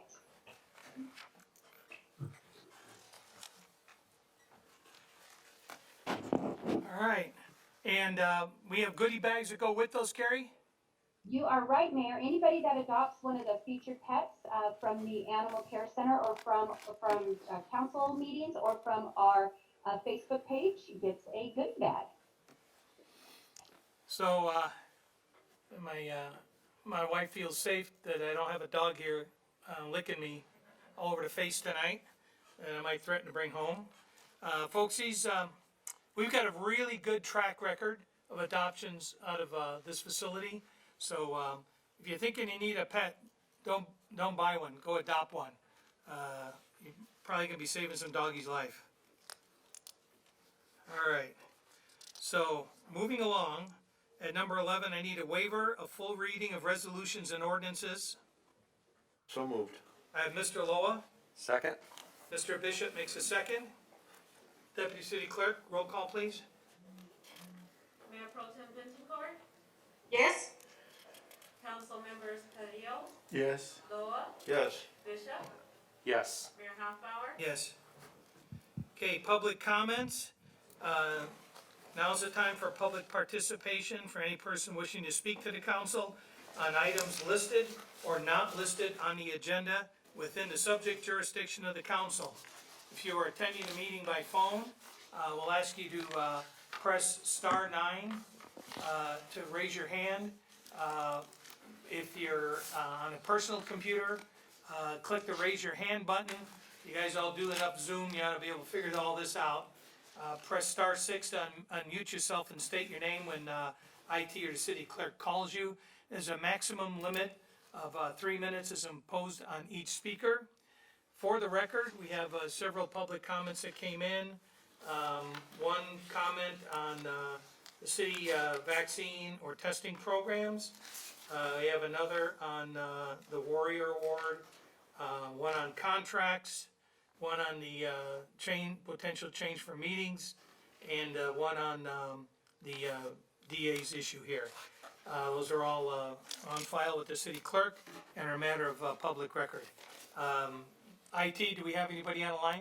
Yes, we do, Mayor. We have 2 raised hands. Attendee by the first name of Monica. We're unmuting your microphone. Okay, Monica? Monica, yes. Okay, Monica, you there? Yes, can you hear me? Yes, is this a consent calendar item or is this a non-agendized item? I think it's a non-agenda item, Okay, but can I start? yes, ma'am. Okay, I just wanted to say that I'm really sorry and upset about the project on 30th and R. It's only a few blocks away from me. I've been in the mental health field for over 40 years. I worked as a social worker for LA County, and I've been in and out of projects, low-cost housing for many years, and I'm a therapist as well, and I have some clients that I see remotely that live in these projects, and there's always problems there, despite the fact that social workers are supposed to be they're helping the clients, but there are problems. There are always problems. And I'm really upset that this has to be right near me in this quiet neighborhood. And it's a low income neighborhood. And I told the planning council that I did some research in the social work journal, and it adversely affects low-income neighborhoods to have projects like that much more than it does in high-income areas. So it's going to have a more detrimental effect here. And I also am distressed because it's not near any transportation. There's land near the transportation center that could be used, but no, it's here, right near me. Now, if I want to protest this or appeal it, I have to pay $750 appellant fee, and then I have to get an attorney for who knows how much money, thousands and thousands of dollars. Nobody asked me if I wanted to have this project right near me, and I came to the planning committee and I talked, and a lot of people talked, and then the planning committee just voted it in. And the head of the committee, Stacy, I think her name is, she says she doesn't want to have it in her backyard. Well, it's practically in my backyard. So that's very distressing. I think all of our opinions, the people that came to that meeting, the people that are going to be affected, their opinions were just disregarded. Right afterwards, they voted it in. I think it's extremely unfair, and it's not really a very democratic process. Okay, we're at time. Thank you very much. I think the planning department, sounds like they explained to you the appeals process. just thank God that you still have an appeals process, because there's several bills before the state right now that would take this completely out of the public hearing realm. So, Can I make a statement real fast? I know that we're not supposed to comment on these, but Monica, I had a very long, detailed conversation with many people from the City of Palmdale staff regarding this project. As a crime analyst for the Sheriff's Department, I foresee some issues with this project clearly, and staff is going to be working diligently trying to make sure that we mitigate any problems that we can now that the ball is already starting to roll. So I feel your pain, Monica. I'm with you on this, and I'm doing everything I can to have procedures put in place to mitigate some of the problems that we're gonna have with it being next to a park and next to a liquor store and all the things that could go wrong. So hang in there, Monica. There are people on your side, and we are listening. thank you. Also, I just verified, that there is transit there, bus route number 2, stops right there too, so, just for clarification. Okay, IT, did you have somebody else? Yes, we have 2 more raised hands. First up, attendee by the name of Thea. We will be Thea? Yeah, Thea. We'll be unmuting your microphone. Thea, are you there? Yes, hi. What item is this, Thea?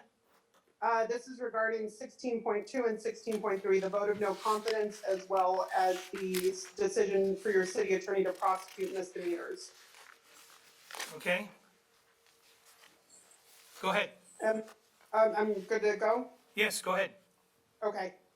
Mayor, city council members, I want to thank you for having me. I am an investigative reporter currently working on a series of articles about child abuse in Los Angeles. As a journalist, I have an ethical obligation to pursue the truth. It is that duty that compels me to make a statement here tonight. I don't live here in Palmdale. I live in Hollywood, which is about 57 miles away. But I firmly believe that what affects one of us affects all of us. Indeed, the vote of no confidence, as well as the decision for your city attorney to prosecute quality of life crimes, really asks a simple question of all of us. What kind of county do we want to live in? As I mentioned, I have an ethical obligation to report the truth. The fact is that Los Angeles is in the midst of a child abuse crisis. An audit of the Los Angeles County DCFS showed that from 2013 to 2018, 257 children died from abuse, 69 of whom had some type of DCFS supervision in their homes. In fact, the city of Palmdale is represented in that statistic due to the tragic murder of 8-year-old Gabriel Fernandez. Also, another important figure for you to understand is that we as a state spend $12.5 billion annually to combat child abuse.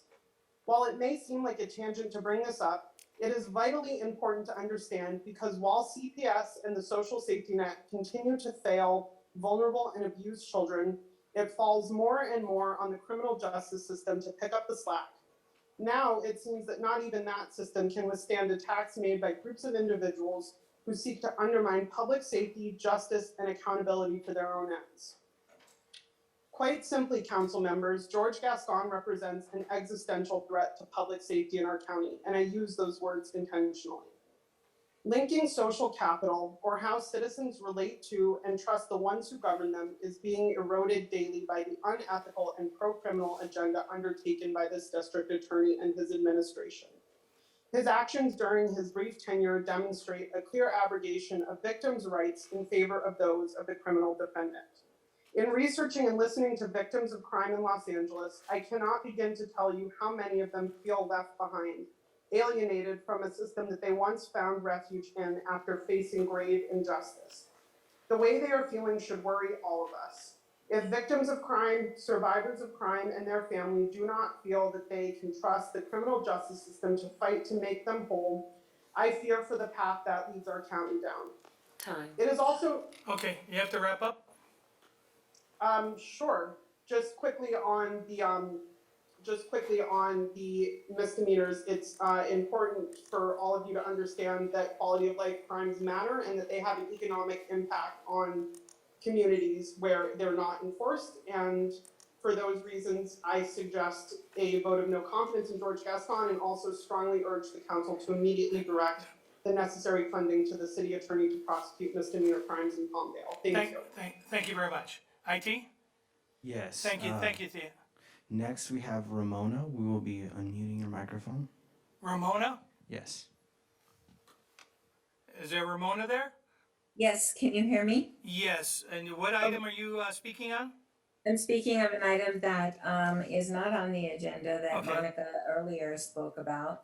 I also am opposed to this project, and while I certainly appreciate all of the council members or the council member stating that we are fortunate to have a democratic process when it comes to having buildings that are less than desirable in our area, I've yet to hear a response from either the planning commission or now the council. I put forward to you the question of why is it that we on the east side have so many more low-income housing built rather than the west side?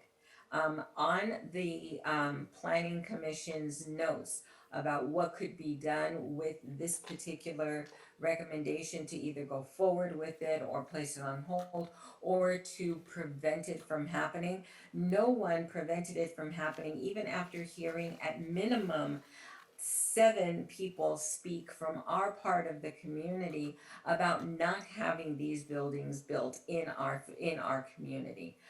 So my question still stands. What is it that has to be done to prevent the city council or the planning commissions from denying this project to move forward? The other issue for me was that while representatives of both of these facilities to be built were present, they kept explaining to us how wonderful these buildings were, how convenient they were for the families that they were being built for, how many amenities they had for the families that were being built for. And quite frankly, none of those things helps to improve my neighborhood. It helps to improve the neighborhood of the people who live in those communities, certainly not on the west side because the west side doesn't want them there, but to the neighborhoods on the east side.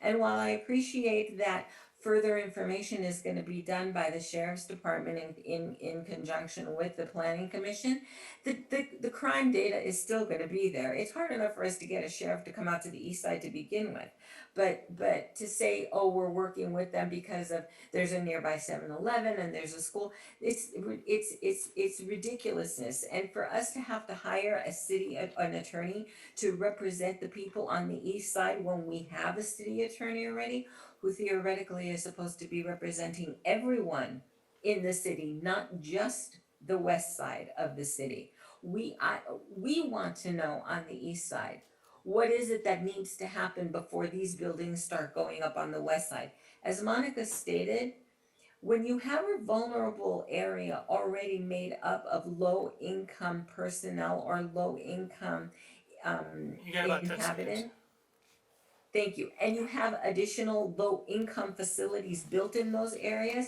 it doesn't help the economic situation at all because these people are homeless to begin with. So if you evict them, where would they go?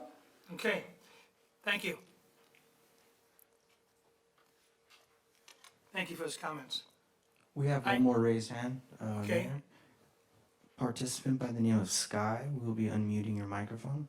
Okay, we have Sky. Hello, can you guys hear me? Yeah, Sky, what item are you speaking on? Was it 16.2, the vote of no confidence in Gascon? Okay, Sky, go ahead. All right. First of all, thank you all for having me on tonight, giving me a chance to speak. First off, I want to be very clear that this is not a left issue and this is not a right issue. This is a public safety issue and it's a victims' rights issue. George Gascon centered his election campaign around justice reform. The policies he's put in place are not reforming the justice system, they are destroying the justice system. Myself and my loved ones were personally affected by Gascon's policies. On April 15th, my girlfriend Michelle Dorsey was brutally murdered by her ex-husband. This individual traveled to Santa Clarita from Washington State with the sole purpose of taking Michelle's life. He broke into her house, he beat her, he stabbed her, and he left her for dead while 2 of his 3 sons were asleep in that same house. On June 21st, we attended his sentencing hearing where we were told that because of Gascon's policies, Michelle's murderer will be eligible for parole in just 20 years. Michelle's youngest son will not even be 30 years old when the individual who took his mother's life, his own father, will have a chance of being set free. I ask you all, where is the justice in that? Gascon has implemented a set of one-size-fits-all policies. In criminal justice, one size does not fit all. And I won't sit here and tell you that the justice system is not flawed and that there isn't some reform that needs to be done. But like I said, what's happening is not reform. The district attorney is voted into office to be the voice of the people, the voice of the victims. Gascon seems to make it clear that he believes the criminals are victims, and he's hung the actual victims out to dry. He sides with defense attorneys and does not let his own deputy DAs do the job they were hired to do. These DAs' hands are tied, and they have to face the victims when justice is denied. George Gascon does not speak to victims. He will not make himself available for questioning. This is not what the people voted for. The people were misled and misinformed during his campaign. That is why I urge you to please pass a vote of no confidence and help get Gascon out of office so public safety and justice can be restored in Los Angeles County. Thank you for your time. Thank you, Sky. IT? Not at this time, Mayor. Okay. City Clerk? Mayor? We have two that have no agenda item attached to them. And then the others are for 16.1 and 16.2. Would Okay, you like to hear them all? Let's go ahead, just go ahead, go down whatever list you have there. Gwen Schiff.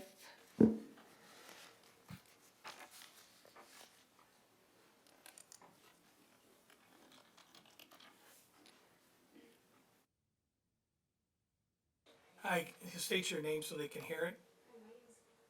We on? Oh, City Clerk, can we make sure that's on? Hello. Okay, good, go ahead. Hi, good evening. Thank you. Thank you for having me. This is a non-agenda item. I'm here because I'm concerned about the size and location of the Palmdale landfill. The landfill is located within 1,000 feet of schools, homes, parks, and grocery stores. And it's huge and is actually expanding rapidly. On a personal note, I enjoy jogging at Sierra Pelona Park in the morning, but the last time I was there, I actually had to leave because I was overwhelmed by the smell of garbage, and I haven't been back since. I was wondering what kind of solution you can offer to fix this problem. Thank you. Okay, who do we, Carlene? Okay, ma'am? See the lady back there that is, with her hand waved? Okay, that is our planning manager. She will, get you directed to the right folks, and maybe they can get you some answers, okay? All right, thank you very much. City Clerk? Malene Medina.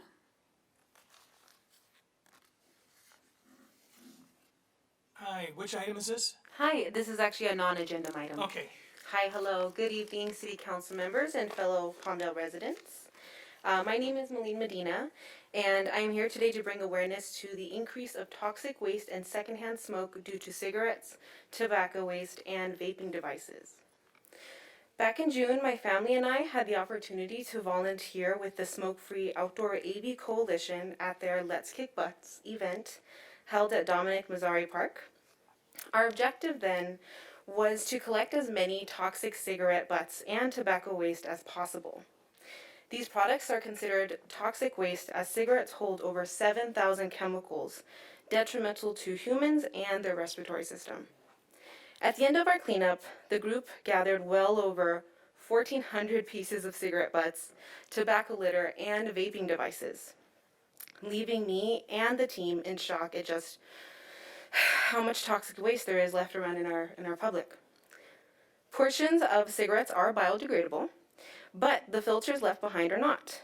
They contain toxic chemicals such as cellulose acetate, which is a plastic that takes approximately 10 years to decompose, all the while releasing its toxicity into our earth. After having left that event, my awareness was heightened as I saw cigarette litter everywhere I went. And I'm telling you, everywhere. I went to places like the mall, to our gyms, and most disgustingly was our local elementary schools.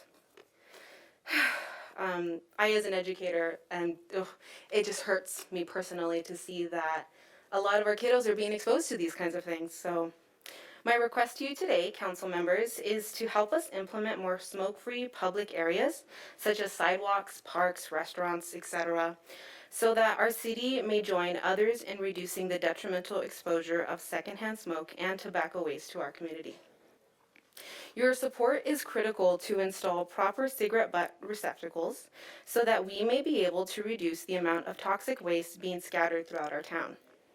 I truly appreciate all the efforts and the support that you guys have done throughout our city to keep us healthy and safe. So I ask, I plead, I pray that you join us in being the 33rd city in the LA County to incorporate smoke-free outdoor public areas. Thank you. Thank you. So I want you to do two things here. Yes. I want you to take this, you and I can talk some more, because Mr. Carrillo and myself, we take our kids to these parks, and it's disgusting. You know, we passed an ordinance, and I wish it was better, but I don't want to get into it because city attorney's going to start yelling at me in a second. So call me, and we can talk more. And before you leave, turn around. Here's Mr. Carrillo, because that's park was over by his house. So you see the guy waving his hand back there, Mr. Miller? He's our neighborhood services. He handles the park rangers and those guys. And maybe we can have a little chat on, is there a better way that we can be dealing with this? Because it shouldn't be happening. I have some ideas. Thank you very much. Thank you, guys. City Clerk? Agenda item 16.1, Zarlene Hidalgo.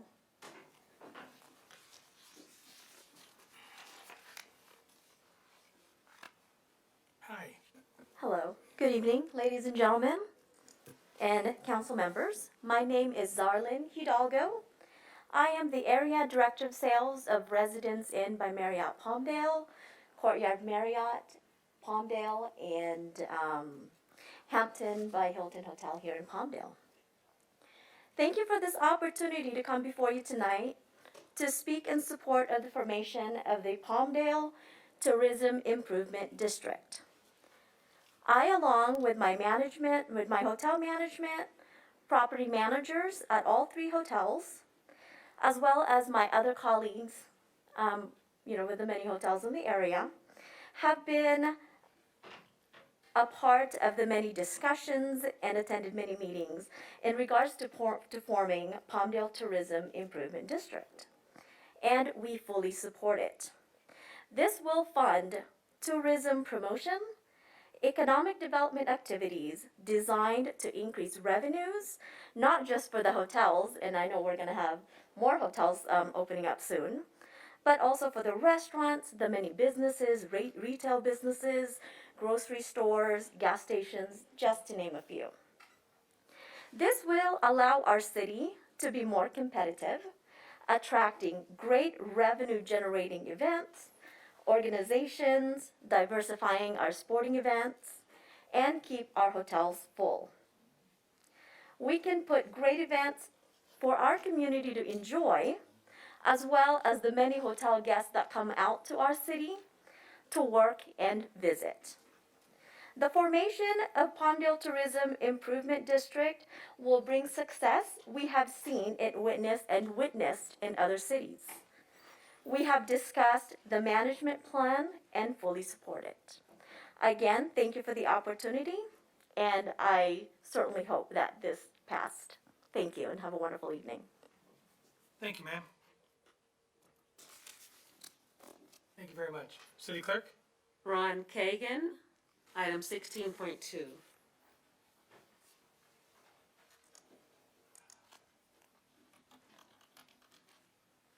Hi, Ron, welcome. Good evening, Mayor, City Council members. I'm here to speak on the vote of confidence for Gastone. And the district attorney was elected by the people, and we had our vote. Those that didn't like them or didn't like him had their opportunity to vote against him. I'm afraid that what I see happening here is happening all over America. where elected officials are being taken out of office by city councils because they don't like them. And we're seeing it with in the health fields, and now we're seeing it with a duly elected person. So I say do not support the vote of non-confidence. Also, as far as the city attorney, what's the cost of that, of the city attorney doing these? What's the cost in that to the city We'll, for item number 16.3? we'll get into that when we have our discussion. Okay, well, maybe I should have waited till after the discussion. So this is the time, so you're exactly on point. Okay, well, but you didn't answer my question. I guess I'll have to wait to get that? Yes, The sir. answer? Okay, well, at any rate, I don't think that we need to incur that cost. We already have somebody to do that. So we don't need to incur that cost for the city. So, and one other thing, I want to go back to the mention of the housing, that it seems that everybody's against it. And the two people that spoke about it mentioned that the people on the west side don't want low-income housing. I live on the west side. I would welcome low-income housing on the west side because everybody deserves a home. And it's a shame that we're putting low-income housing in low-income neighborhoods, because people that have low income, I would think that you would want them to be in a neighborhood where they would aspire to rise to that level. And so I would encourage the city to look into low-income housing on the west side. I think there's plenty of land. There's no reason that it needs to be on the east side. No reason whatsoever. And I agree with those two women that said that. So having said that, thank you for your time, and I'm looking forward to finding out what that cost is. Thank you, Mr. Kagan. Karen Roseberg, item 16.2. Hi, Karen Roseberry, actually.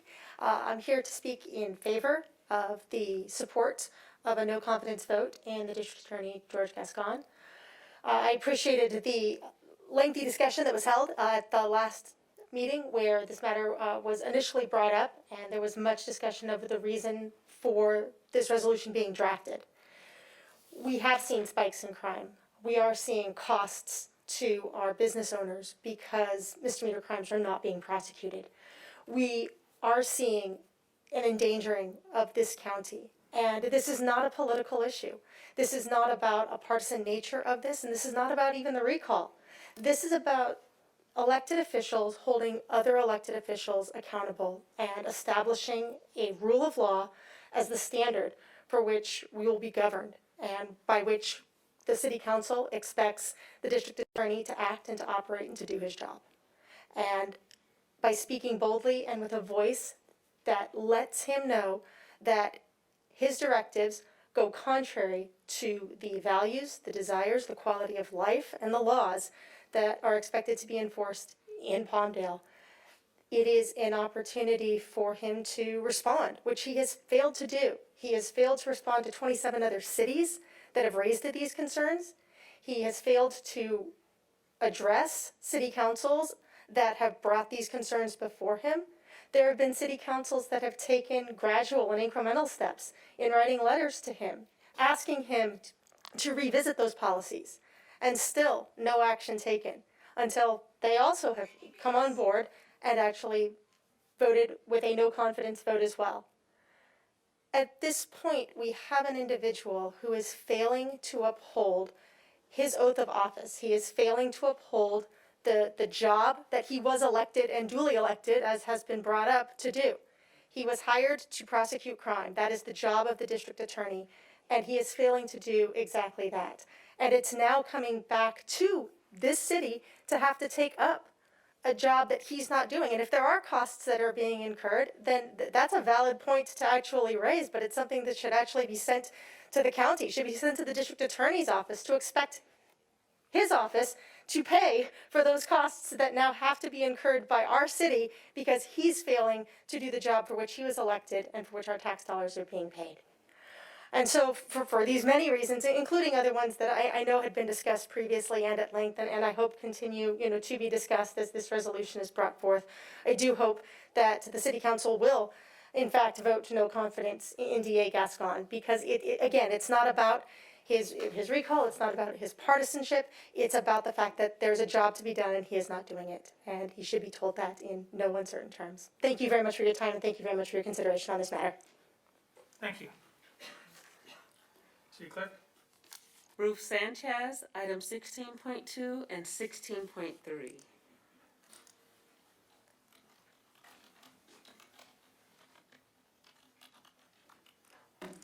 Hello, Ruth. How you doing? Good evening, Mayor, City Council. I'm here to ask you to stay out of the no vote of confidence for District Attorney Gascon. As you're aware, more than half of the people incarcerated in prison, 45% of them, 56%, I'm sorry, on state prison, and 45% of them on federal prison are due to mental illness as well as substance abuse. And you know what? This is not, it may not be a left and right, but this is definitely a black and brown situation. And the city already, city both Lancaster and Palmdale, we're under fire already for racial profiling. So this is, what this is going on is Gascon has actually done a lot of good. We have kids here in the city of Palmdale that are gonna have a second chance.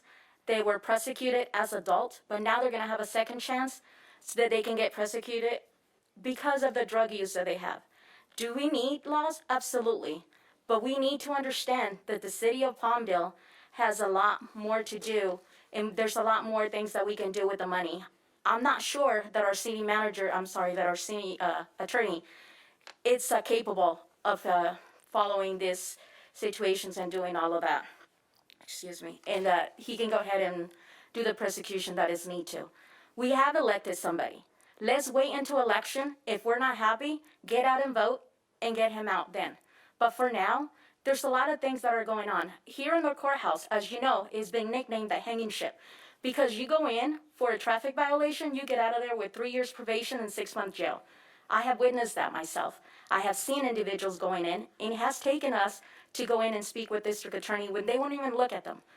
Also, I'm part of the court watch. We have to go into the courthouse because they're being prosecuted for things that are not even part of their charges, but because of the color of skin. This is happening. We cannot ignore it, and you cannot say that it's not happening. This is also going to cost the city of Palmdale a lot of money. The money can be better spent in other things. We have a lot more things that we can spend this money, and we just need to stay focused on what we need to do to bring the city back together. And we need to find the resources for all these kids and individuals that have mental illnesses as well as drug use. We need something better. We can't just keep saying we need to throw them in jail. I don't know if you guys have made it to state prisons and federal prisons. My job takes me there, and I see a lot of them. A lot of them are sitting that are wrongfully accused. Okay, so again, I ask you to please reconsider and listen to the voice of the community, the black and brown community that are going to be affected by your decision today. Thank you. Thank you, Ms. Sanchez. Item 16.2, Allison.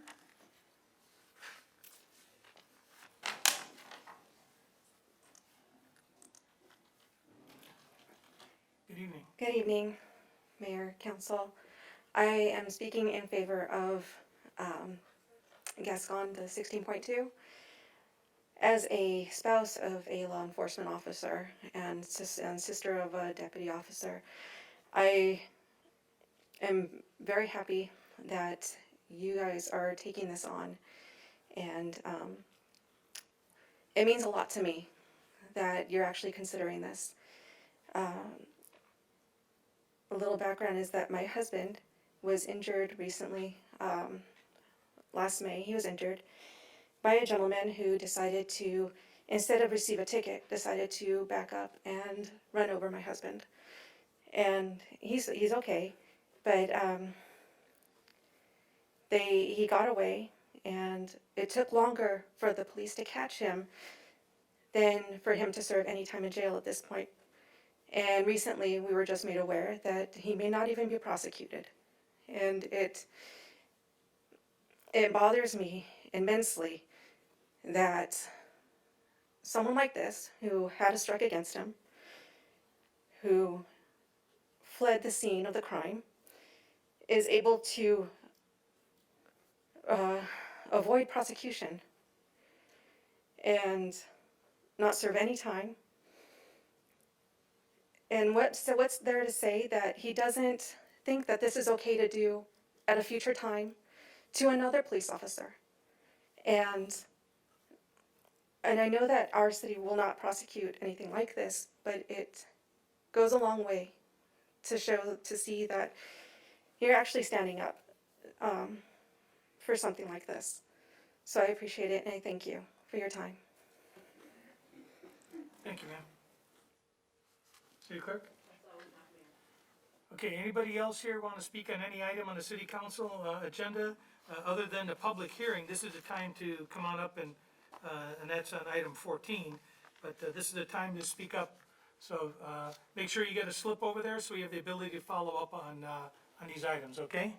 So you can fill that out afterwards if you state your name for the record, and then she'll reconcile that afterwards, okay? My name is Arthur Calloway. So I'd like to speak on the vote of no confidence for George Gascon. I just really don't understand why the city council, I would hope that the city council members are actually talking to the actual community and not doing this from a place of individuality. I also don't understand that George Gascon has been in office since January, and there are so many other elected officials that are currently doing work that have been doing bad work for many years that we're not saying that there's no confidence in them. As a person of the community, I have a business in Palmdale. I think it's important to understand that our high schools need help, and they've been in a disarray for 10 years or more. That the sheriff and the Department of Justice has a settlement on the city of Palmdale and Lancaster, and there's not a vote of no confidence against this sheriff or the last sheriff. I'm just confused at why would we use this power for something that has only been going on for 6 months, and there's so many issues that affect this city and the community, Lancaster, Little Rock, that should actually be paid attention to. So I would just like that to be discussed, that what other elected officials are we going to hold accountable? Because I'm all for holding elected officials accountable. And I want to make sure that everybody understands that how we hold them accountable is not for us to do it from our elected seats. It's for us to do it at the ballot box next year, June and November. So to me, it feels a little weird that we can't reach out and understand all of the different places that we could be using this vote of no confidence. It would have made more sense to me if you had a list of elected officials that have been doing poorly for years, including George Gascon, so it doesn't look like it is a political attack, that all this coordination is going on around the state, that y'all don't actually look like y'all were doing it from a place of let's get better and let's hold everybody accountable. So I would like to also hear what y'all feelings are on things that you can do for other elected officials, to include the sheriff, to include the school boards, elementary, where we have nooses being hung in schools and all the different things that are affecting the community. I would like to, where is the vote of no confidence for a Palmdale school board and all of those things? Like, that's what I would like to hear about in the discussion on that item. And I'll fill out this later. Thank you. Thank you, Mr. Calloway. City Clerk, anything else? Anything else come in? IT, anything else come in, sir? It's time, Mayor. Okay. Anybody else on any agenda item or any non-agenda item or consent calendar item you wish to have pulled? We'll close the public comment period except for the upcoming, item on, the required public hearing on 14-1. We good? Okay, city council, consent calendar. Motion to approve? Okay, I have a motion by Mr. Carrillo and a second by Mr. Loa. Okay, city clerk, take roll please. On the consent calendar, all items 13. Mayor Pro Tem Bentoncourt, Yes. Council Members Carrillo, Yes. Loa, Yes. Bishop, Yes. Mayor Hoffbauer. Aye, Passes unanimously. thank you. It's unanimous. Item number 14 is a public hearing and proposed ordinance number 1569 for adoption. City attorney. Thank you, Your Honor. If I may, I'd read the ordinance, the title of the ordinance into the record. It's adopt ordinance number 1569, an ordinance of the City of Palmdale amending Palmdale Municipal Code Section 2.08.040 relating to the setting of regular meeting dates of the City Council. Staff was directed to bring this item back, and we brought back an option for a meeting date of Wednesday or Thursday for the City Council. I'm available for questions. I have a question. Okay, wait. So we've introduced the ordinance and we need to, do we need to may have a motion and a second to do that, sir? Motion to introduce the ordinance? So moved. Okay, Mr. Carrillo, I'll second it. Mr. Bishop, city clerk? Mayor Pro Tem Bentoncourt, Yes. Council Members Carrillo, Yes. Loa, Yes. Bishop, Yes. Mayor Hoffbauer. Yes. Okay, so, there's a public hearing on this item. Anybody wishing to speak on item number 14.1, IT? Not at this time, Mayor. We have none, from the interweb there. City clerk, do you have any, tickets on that? No, sir. Okay, I need a motion to close public hearing, please. Second? I have a motion by Mr. Loa, second by Mr. Bishop to close the public hearing. All in favor? Aye. Anybody opposed? Sounds unanimous. Okay, City attorney asked whether there were any questions. I have one. Can we make this a temporary motion to see how it works out over a period of, let's say, 3 months? The way the ordinance is written is it takes effect as an amendment to our municipal code, so it would take effect 30 days for the first meeting to occur after 30 days after today's date, and it could then be presumptively repealed at the 3-month mark if that was the intention. But as far as adopting it as a temporary one, we'd be creating a significant change to the ordinance, and that would need to be brought back as a separate ordinance. Would we create a substitute motion then?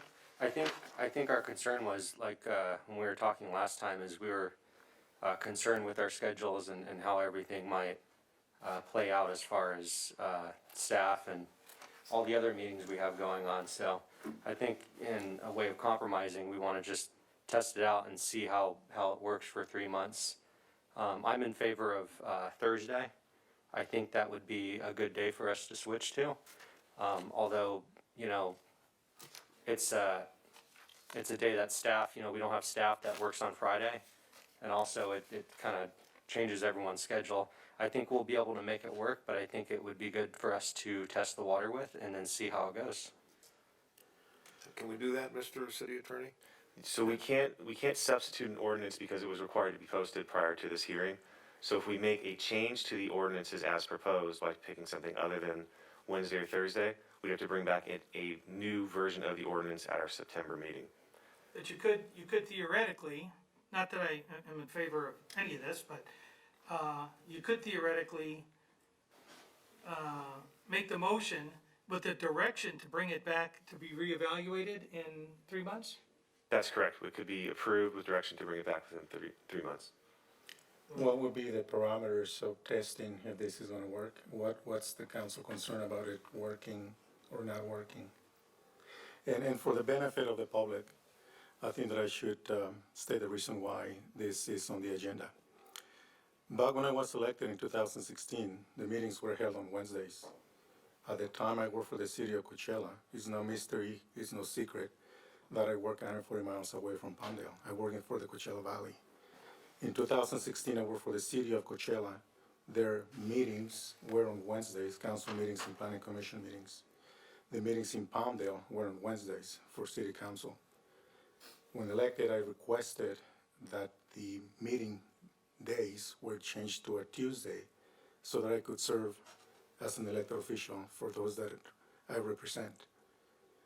That was approved without any question, without any testing, without any 90-day to see how it works out. Evidently, it worked out. It's Tuesday night and we're here. I'm a city planner by profession. I was offered a job at the city of Desert Hot Springs, still 125 miles away from the city of Palmdale. I'm a public servant, just like many city employees. I actually served the city of Palmdale from 2005 to 2015. So if the council's desire is to test how it's going to work out, it's worked out since 2016 when the meeting days were changed to Wednesdays. I am asking for this to accommodate my duty to represent those that elected me and my right to have an employment. I have a job. It's my livelihood. It's how I support my family. So what I'm asking is no different to what I asked in 2016. If the council feels the need to see how it works out, I have testament that it's been working for 4-5 years now. How would it work out better? Because tonight the meeting on Tuesday, sometimes we go until midnight, sometimes past midnight. I start work at 7 a.m. I have to drive 140 miles. Like many residents here, we have to commute to get to work. We are a bedroom community. 65-70% of our residents have to drive to work down the hill, as we say. I don't go down the hill, I go in that direction. That still makes me a commuter. I have been proud to serve the city of Palmdale, representing the residents of District 4 for 6 years. How would it not work out on a Thursday when I don't have to get up at 4:30 in the morning to go to work? I think it will work even better, not only for me. Remember that I'm also a city employee. Our city employees here work same schedule as I do, Monday through Thursday. City employees, if you are here tonight, I see a lot of you. Whether we go to 11 o'clock, 12 o'clock, 1 a.m., we city employees still have to get up the next day and get to work. All of you do. Now for me, if it's on a Thursday, it helps me, yes, because I don't have to get up at 4:30 to go to work. For city employees of the city of Palmdale, you don't have to get up at whatever time you get up to get to the office at 7. It's a mutual benefit. So I would like to hear what those parameters would be to test it out. Again, I have proven that it's been working out for the last 6 years. Juan, I want to jump in and I want to agree with you. Let me just say that a lot of the public complains. They say, why don't better people run? Why do we have the politicians that we have? We cannot ask people to do community service, and we certainly don't make enough as council people to pay our bills. We all have other jobs. And in order to support our efforts with community service, we have to allow people to work and to pay the bills for their family. We can't say we'd love for you to be a council member, but you're going to have to quit your job, or you're going to have to lose pay, or your family's going to have to do without. We should do everything that we can to accommodate people who want to serve their community. So Juan, I support you 100%. I don't think we should have a testing period. The only concern that I have is on Thursdays. I know that the second Thursday, I think we have planning commission. So if we went to Thursdays, maybe we could do the first and third Thursday so it doesn't disrupt the planning commission. Yeah, I think that's what's in the ordinance. Okay, yeah, so it worked, like he says, it worked fine before. I think last time I was the only person that had to adjust my schedule because I worked a second job and I was teaching at night. The college was very accommodating and changed my teaching night. I would like to know what it is that what's the obstacle? What is the problem that we're having at this point that we would ask a man to, you know, to give up money to provide for his family? So, Ron, I support you. I want to speak, Yeah, okay, thank you, Laura. I'd like to Mr. address Law? this issue. I raised the concerns last time, based on, the participation opportunity for our community, to come address the council. Many people, have made plans for the weekend that begins on Thursday. And as a result of that, I think it would have a negative impact on that. So that's one of the issues that I would go for this if we do it on a test route period to see if it improves or negatively affects participation by the community. The other is, there's a lot of discussion about whether this is good or bad for our staff. And frankly, I don't know. But it seems to me that staff members would be making plans to leave on an extended weekend, and having to be here on a Thursday night would impact on that. I don't know to what extent that would be the case or not. I want to, and that's why I think that if we voted it in for a Thursday night, let's say, or a Wednesday night, and we found out what impact it would have, we could make it a permanent move, depending on whether there's any other employment changes in the lives of people who run and tell the people that they're going to represent their interests up until the time that the personal interest comes first. So I do want to accommodate that, but I'm also concerned about long-term what impact that's going to be. So, you know, Mr. Carrillo, I understand that our careers are important, our families are important, obviously our income is important. I had to consider that when I got an appointment to work in Sacramento when I was on the council the first time. And my election came up, and I had to decide whether I would serve the community or be in Sacramento. I didn't think that I could be in Sacramento and serve the interest of the city. Sometimes you have to make a hard choice. I decided not to run because I didn't think it was fair to our residents for me to be at a job a couple of 100 miles away or whatever. So I've had to face that. And I think sometimes we just simply have to serve the community by putting the community first. When we go out there and we tell the voters, I am voting, I am asking for your vote because I want to serve you. And I am setting aside some of my personal concerns in order to serve you. And please vote for me. So that's a concern of mine. But if we put this on a test period, then if my fears are set aside and we want to make it permanent, I can do that. And also, I want to correct or at least shed some light on a question that, because I was talking about Thursday nights, and you asked where did that come from? It came from you, Mr. Carrillo. And when it was first brought to my attention by you, you asked about a Thursday night. And I was concerned about a Thursday night from the beginning. But if it works out for staff, if it works out for the community, it'll work, it'll be something I can support. But we want to make it, I want to make it, and I suggest that we make it on an interim period. And so perhaps we just bring it back in September and do it then. Okay, just to clarify that Thursday night, it's only once a month. It's not like staff is gonna have to not make weekend plans at all. It'll be the Thursday night of the city council, which is once a month, just to clarify. Okay, so I still like to know what the testing parameter is, if I miss a council meeting. I don't know that we know. Okay. But that, although I do, so, but Mr. Bishop, go ahead, you had something to say. I just wanted to let Mr. Carrillo know that I do support him. I understand that you work far away, and I want to make this work as well. I know that you were very vocal that Thursday is the best night for you. It's a little difficult for my business since, you know, I'm Because you busier. work too.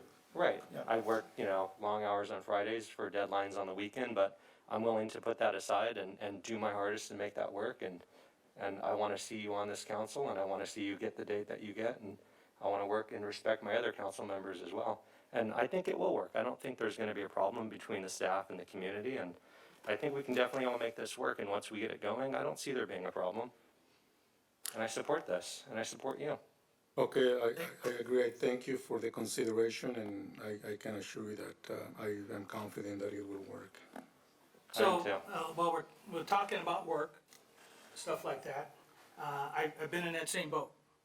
But what I had to do is I had to use my vacation time. I know you have. Which is what I do. Use my personal time. But that also took a lot of time away from the kids, and school events and things like that. And taking on the role I did 2.5 years ago, I had to give up some very well-paying clients because I made I'm sorry, that's I got the bionic parts on me that keep alerting me. I made the decision that my priority was gonna be giving the attention to my job on the council, and I had to give up some very lucrative clients in order to do that. Quite frankly, right now, about half those meetings on Thursdays I'm gonna miss because of commitments I made earlier in the year based on the commitments we all made for Tuesday nights. Quite frankly, Monday nights is the best night for me, other than Tuesday. The other night that works well for me, except for a couple of them that I'm would have to try to juggle, might be Wednesday. Thursday is horrible right now, but you guys don't, you know, that's, you know, I'm just telling you that it's extremely problematic for me, up through until perhaps December, so. Well, I would move to. It sounds like there's a lack of confidence that I do care about serving the community. I have to drive 140 miles to get to work and to get to these meetings. I have to get up early in the morning. I have to give up time with my family. I have to use my vacation driving from Coachella to be here on time for the meetings. So yeah, it is a sacrifice. I'm familiar with what you just mentioned, Mr. Mayor. We all sacrifice something to be here, to serve our community. And as you know, we don't do it for the money. That's for sure. That's for sure. Doesn't come close. But I believe that we all do it, but I'm gonna speak for myself. I do it because I am passionate about what can be done on the east side and what can be done in the city of Palmdale. That's why I'm asking that you can accommodate me to be able to continue participating, serving those that elected me. And if you notice, I am very vocal about the east side tonight, about those two affordable projects. I'm vocal about those things. I'm vocal about those services, about equality, social justice, all of those things that only those of us that live on the east side can see it. Because sometimes it's difficult for others not to see it because they don't experience it. That is the problem, because we don't walk on those shoes. We don't see it, we don't feel it, we don't breathe it every day. But to answer the concern of whether I care about serving, we all sacrifice a lot of things for being here. Again, in my case, it's my vacation time, my travel time, my kids, time with the family that we all do. We all do that. I'm not the only one that does that. But I want to continue to do what I like doing for the city of Palmdale. So I can guarantee you that this is going to work out because I will continue to serve the way that I've served for the last 6 years.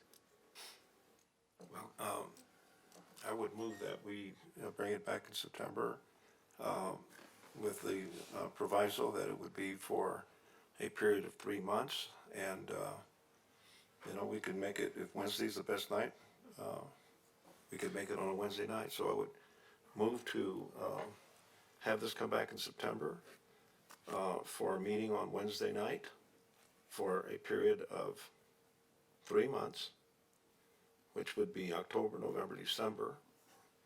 And since December is usually kind of a month that we kind of lay back on, we could make it October, November, December, and January, and revisit it at the January meeting. I'm To either asking make for it permanent Thursday. or modify it as might be needed. Your motion does not include, is Thursday out of the question? No, I mean, well, I do think we should take into consideration what the mayor said. So, but if Thursday can be worked, Mayor, then yes, Thursday would be fine. And we make it for, interim basis for the meeting in October, because this would come back in September. And so October, November, December, and January, so actually 5 months. And bring it back, for making it a permanent, meeting night. But at least that way we can, study the impact that would have, so, if your preference is Thursday, and and the mayor can go along with this, then we can make it Well, on that's Thursday why you night. have a mayor pro tem, so if you guys wanna vote for that, you vote for that, with the understanding that you're accommodating one guy, but bumping out the other one. So, I told you what the issue is, I made commitments and I based my schedule, and many of these are community-based issues, not just personal things, based around the commitment we all made for Tuesday nights. Okay. You wanna change it, you change it, but I'm letting you know what's gonna happen. Let me ask Mr. Carrillo. Mr. Carrillo, would Wednesday night work for you, for your schedule? As a testing period and as a permanent period? As a testing period. So if I pass the test, then can we entertain? Well, it's not a Thursday? matter of you passing the test. For example, by then, the mayor might be able to move his meetings so that Thursday night's a better night and accommodate you. Okay. It would be just a period of time in which we can figure out where we ought to go with this, because I do agree that we all have commitments. I have a commitment on Wednesday night, but I can move it. Okay, I agree, no, I fully agree. I think that would work for me, since I have to be at I'll only work. miss one as opposed to about, if we're doing it twice a month, I'll miss about So, about five. So, Mr. City Attorney, then my motion would be to bring it back in September as a provisional or temporary period of adjustment regarding the council meeting night. And so it would be the meetings in October, November, December, January, if there is a December meeting in January, on Wednesdays. And consider in January what we're gonna do going forward from there. Perhaps by then, And well, that gives us all a little time to start looking forward and trying to juggle it. I would suggest also that as opposed to just bringing these back, that in the past, we've had the city clerk do the spreadsheet on our assignments. availabilities. I know that, city attorney is a professor, and he has stuff that, we'd end up with a substitute there as well. So I think that perhaps a little polling can go down as we get deeper into the year to see, moving forward, what's gonna work better, so. All right, so that's my motion. That actually works out too, because at the January council meeting, probably will be reassigning committee assignments, so that way we can plan for Okay, committees, yeah. Okay. so I made the motion, I don't know who seconds, For which night now? for Wednesday night. Okay, I'll second that, and I would, I really appreciate my council working that out, because it's really important that we work together and we can sync schedules up, and I think long-term, I think it would be easier for Mr. Carrillo in the future to have that Thursday night meeting, because as he said, it's a lot less driving back and forth for him, so if the mayor and him can work out that schedule between the different appointments afterwards, I think it would be easier for him not to have to drive all the way back and forth on those 2 nights. Yeah, thank you. right, so we're bringing back the ordinance on September 1st meeting for that? I made the motion and Mr. Bishop is seconding it. Okay. Okay, just before we call the question, and so I'll clarify, so it'll be a temporary ordinance that we'll bring back the first meeting of September, setting a temporary meeting date of Wednesdays for the months of October, November, December, and January. The matter will be reconsidered in January.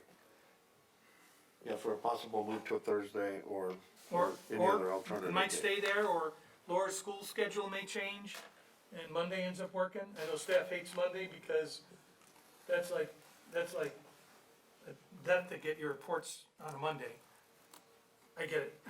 So, I do too, I'm a staff member yeah, myself. I get it. All right, okay, city clerk, call the question, please. Mayor Pro Tem Benton Court, Yes? Council Members Carrillo, Yes. Loa, Yes. Bishop, Yes. Mayor Hoffbauer. Yes. Passes unanimously. Yeah, we're gonna, it's 9 o'clock, so we're gonna do that right now. So, being that we've been at this, since 4:30, we're gonna take about an 8-minute break, return here at, 2100, please. Thank you.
Call the meeting back to order, and we'll go back on the record.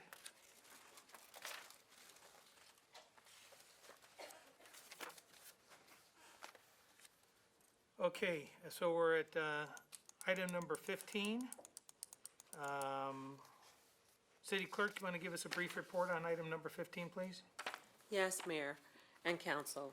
On July 31st, 2021, the term to serve on the Palmdale Aerospace Academy Board of Directors public member seat expired. Ms. Ellen McIsaac has served as a director on the Board of Directors for the remaining balance of a three-year term, which was vacated in 2019 due to a resignation. So tonight before you is to approve the reappointment to the Palmdale Aerospace Academy Board of Directors for Ms. McIsaac to serve another three-year term to expire on July 31st, 2024, or instruct staff to recruit to fill vacancy. Thank you.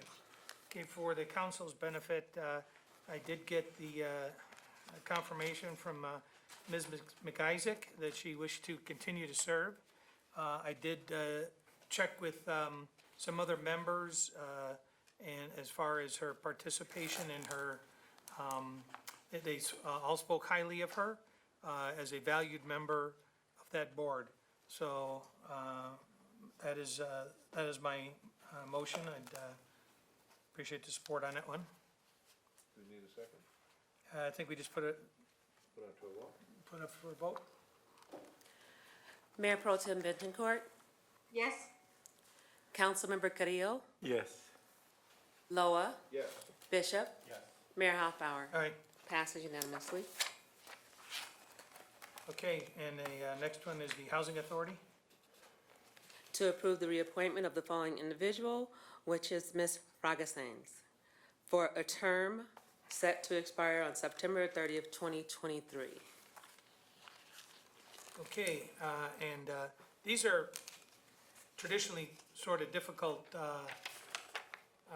positions to fill, and now we have to fill Mr. Brown's. And I know Ms. Fragasans is out there actively recruiting to be able to fill that other one. So unless there's any other comment? Okay. Yep, okay. Mayor Pro Tem Bentoncourt, Yes. Council Members Carrillo, Yes. Loa, Yes. Bishop, Yes. Mayor Hoffbauer. Aye, Passes unanimously. thank you. Okay, we have item 16.1. Mr., let's see, who's doing this one? Carlene or Luis, who's doing this? Hi, Luis Gonzalez. Oh, okay, the other Luis. So, good evening, Mayor and City Council. My name is Luis Gonzalez. I am the city's Economic Development Coordinator. Before you is item 16.1, the adoption of resolution number CC 2021-070, a resolution of the City Council of the City of Palmdale declaring its intention to establish the Palmdale Tourism Improvement District and establish a time and place of a public meeting and a public hearing thereon, and giving notice thereof. Over the past 12 months, city staff has worked closely with the hotels to develop a plan to increase weekend and overnight stays in Palmdale. This resulted in the proposed Palmdale Tourism Improvement District. A tourism improvement district is a special self-assessment district in which the funds that are raised can only be used to benefit those who pay into the tourism improvement district. Tourism improvement districts have been adopted throughout California and nationwide to provide funding for tourism and other related activities. In our discussion with the hotels, we discovered that hotels are booked throughout the week, but do not experience sufficient overnight and weekend visits. To address this, the goals of the TID would be to increase overnight and weekend visitation. For example, investing in our current filming programs, our current Film Palmdale filming program, which would generate additional overnight stays. Enhance current infrastructure to attract state and nationwide visitors. The development of the Palmdale brand. And establish a regional partnership for events and marketing with LA County and Lancaster. Types of projects can range from a Visit Palmdale Visitor's Guide, the creation of signature Palmdale events, and signage improvements throughout the city. The Palmdale Tourism Improvement District is in line with activities that other like cities are doing and is necessary to keep us competitive. The Palmdale Tourism Improvement District would include all lodging businesses, and our current partners include several of the highest TOT contributors, and we continue to work with the hotels to gain additional input and support. If the resolution of intent is approved, this item is expected to come back at the September and October City Council meetings. The Palmdale Tourism Improvement District is expected to be established by November. Thank you, and if you have any questions, Luis and I are available.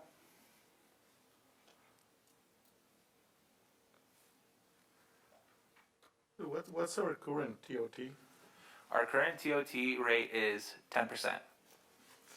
Was this not eligible, I'm sorry, was this not through the AV measure? This didn't include the additional tax to the AV measure, the 10.25? For TOT? Yeah. There isn't sales tax on hotels, is there?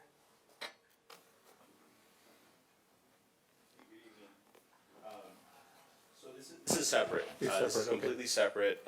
As Luis mentioned, it's not a tax, it's a self-assessment that the hotels would put on, that are in, adding themselves to. So that's in addition to the TOT? Yes. So Okay. the TOT right now is 10%. This would be an additional 2%. So guests would pay 12% when they stay in a Palmdale hotel. Can we go back to the page that showed the TOT for the various cities?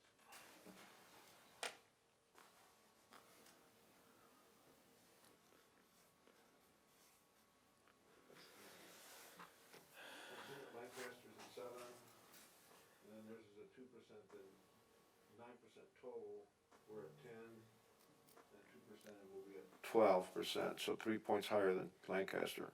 And I also understand, and I haven't looked at their ordinance, but my understanding is that this assessment does not include the more economical hotels in Lancaster. So the way it's being proposed tonight, it would include all lodging businesses in Palmdale. So that would include those. Palmdale or Lancaster does currently have a 7% TOT. In 2019, they actually added an additional TOT increase of 2%. Unfortunately, it didn't pass for them, but again, wouldn't be surprising if they came back and did something like that. It wasn't passed by the council or the people? It wasn't passed, so this is different. So they wanted to add or increase the TOT. So going from the 7% to 9%. What we're asking tonight is for the hotels to be able to do a self-assessment. So it doesn't change the TOT. The benefit of having this as a separate assessment is that we guarantee that the money that's collected through this self-assessment has to be used to better and focus on increasing tourism here in the city of Palmdale. Okay. So at that rate, just to follow up what he was saying, if you got at the Marriott or something like that, if they're $100 a night, that'd be an additional $2 Yeah. that they would put in at some of the lower end of the spectrum. It might be 50 cents or a It'd be dollar, 50 yeah. cents or a dollar. Yeah. Okay. Well, my concern is for the small hotels, right?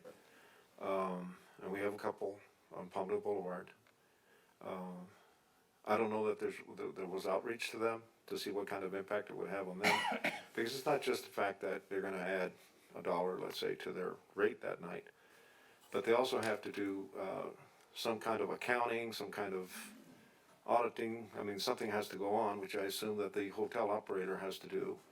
And I'm just wondering if there was outreach to the smaller hotels about that. Yes, so staff did reach out to all of the different motels and hotels and lodging, basically industries in Palmdale, to try to get them educated, let them know what we were doing. We invited them to a couple of the meetings that we had as a hotel. We've been meeting on a monthly basis to try to get them more involved and let them know what's going on. In terms of the processing of it, right now each hotel provides a monthly report to the city, and that's how we calculate the TOT.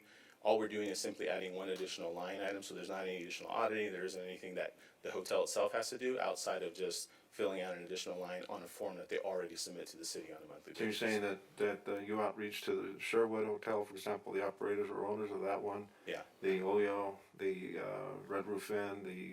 Yeah, we reached Motel out. 6? What's that? Yes, we did outreach to all the lower motels and hotels as well. We have been in contact with all the hotels, and as we continue to have additional meetings, as we're continuing to work really closely with the hotels, we're reaching out and continuing to work closely. Yeah, because I'm also wondering how much benefit are the smaller hotels going to get for promoting tourism to Antelope Valley, which of course, I'm all in favor of that. I think we should have it. But how would that benefit the smaller hotels that may not necessarily attract tourism, as we know tourism? Tourism means people that are going to come here and spend money. They may be attending a special event here, and they may not be staying at the lower economical kind of hotels. And so they would be burdened with charging a little more, and then the accounting portion of it, that they would have to use, they'd have to expend some resources in doing that. So how would that benefit the smaller hotels? I just don't see the connection for the smaller hotels, and I'm wondering if that's the reason why Lancaster did not include the more economical hotels. So what I would say, Councilman Loa, is that although the big aim of it is leisure travel and promoting tourism as a whole to the region, that a lot of the benefit they would still benefit in other ways. For example, one of the issues that have come up from our conversations with the hotel is that they've had issues with homelessness and security and other things like that. One of the things that we're proposing as part of the budget with the revenues that will be used is to hire additional security or even create a new partnership with the sheriff's station so that they have, much like the mall kind of has a relationship, to provide additional services so that, again, although they may not get the soccer travel that comes in on a weekend, they would still directly benefit through some of the other services that would be provided and funded through the TBID. Can you point me where in the staff report is the word security and that security is going to be provided? Is it in the staff report? So I don't know if it's in the staff report. But it is in the management district plan. In the management district plan, it outlines everything that a tourism improvement district would provide, and public safety is one of those items. So having driven down below most of my adult life, there's several of these BIDs and TBIDs down there. Everybody kind of has a little bit different spin on it. Some of them have guys with shirts on that say security. Some have them that say ambassador. Some have additional cleaning services where a guy goes around with a little miniature street sweeper. And other districts actually hire off-duty LAPD, uniformed LAPD, because again, that's what that district decided that they wanted. So I think that this is up to, they will make the decisions about how much of what they want and when, but it's basically, it's them making a call, correct? Absolutely, it would be a joint partnership with the hotels, the city, and other tourism and restaurateur stakeholders. So this would be an opportunity for us to work together and be able to really figure out what tourism in Palmdale looks like and how to increase that visitation. And again, that's the benefit of having this as an assessment versus just a straight TOT increase, is that they have a real stake in how this money is used, and again, collectively has to benefit kind of the hotels as a group. So Okay, but I'm assuming that in this hotel association in the city of Palmdale, that is going to go by majority rule. So you've got large hotel operators, relatively speaking, in the city. That's, I think we had someone here that represented at least 3 of those bigger hotels. And so you have a group meeting, and then you have tiny little Sherwood here that wants to have security. the big ones want to spend the money on promotion and those kinds of things, and they're not as concerned about security. And so the little guy gets outvoted. I'm just wondering why we're imposing extra cost with very low benefit return, particularly if in the association they won't have that big of a voice, because I don't see the smaller hotels having a large voice in this matter. And I'm just wondering why we have to include the more economical hotels. Sure. So there's a couple ways that once the Visit Palmdale organization is formed, there's a couple ways that we can address this that other T-bids have used as that we can use as a model.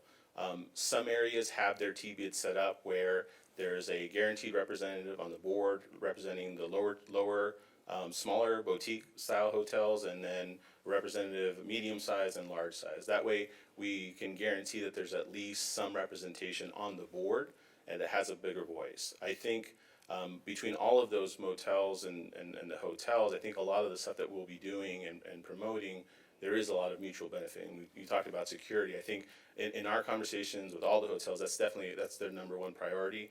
And actually at our August meeting with the hotels, we actually invited the sheriff's station, our public safety officers, because they wanted to hear it, because they want to get involved in that. So I think they will have a voice. Now, will it be, as heavy as the other ones? Again, that's part of, it's not going to be exactly equal, but the great thing is that they can work together, and our goal is, from a staff standpoint, is to make sure that the benefits the entire city, the entire valley, and all the hotels that participate. Okay, how do we assure that all of the hotels will benefit from this?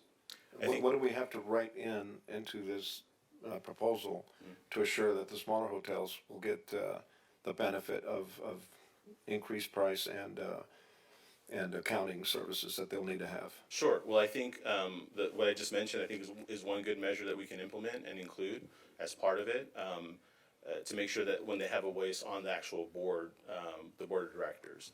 I think there's other ways that, the other thing to keep in mind is, again, the services are supposed to be beneficial for the entire group, not necessarily one individual hotel or group of hotels. I think from a staff standpoint, we would be committed to making sure that their voices are heard and that we're providing some of those services there.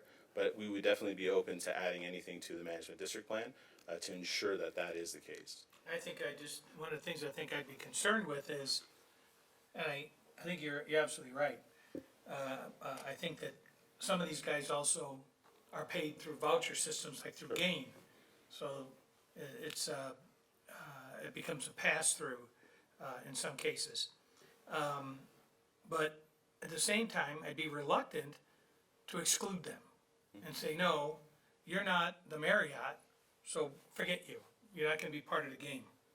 So I think that's where it's gonna be incumbent upon us and the staff to make sure that, and we just went through this whole exercise on one of the boards that I'm on, as far as making sure that there's adequate representative governance within the organization for what was or what was perceived to be underrepresented components of that.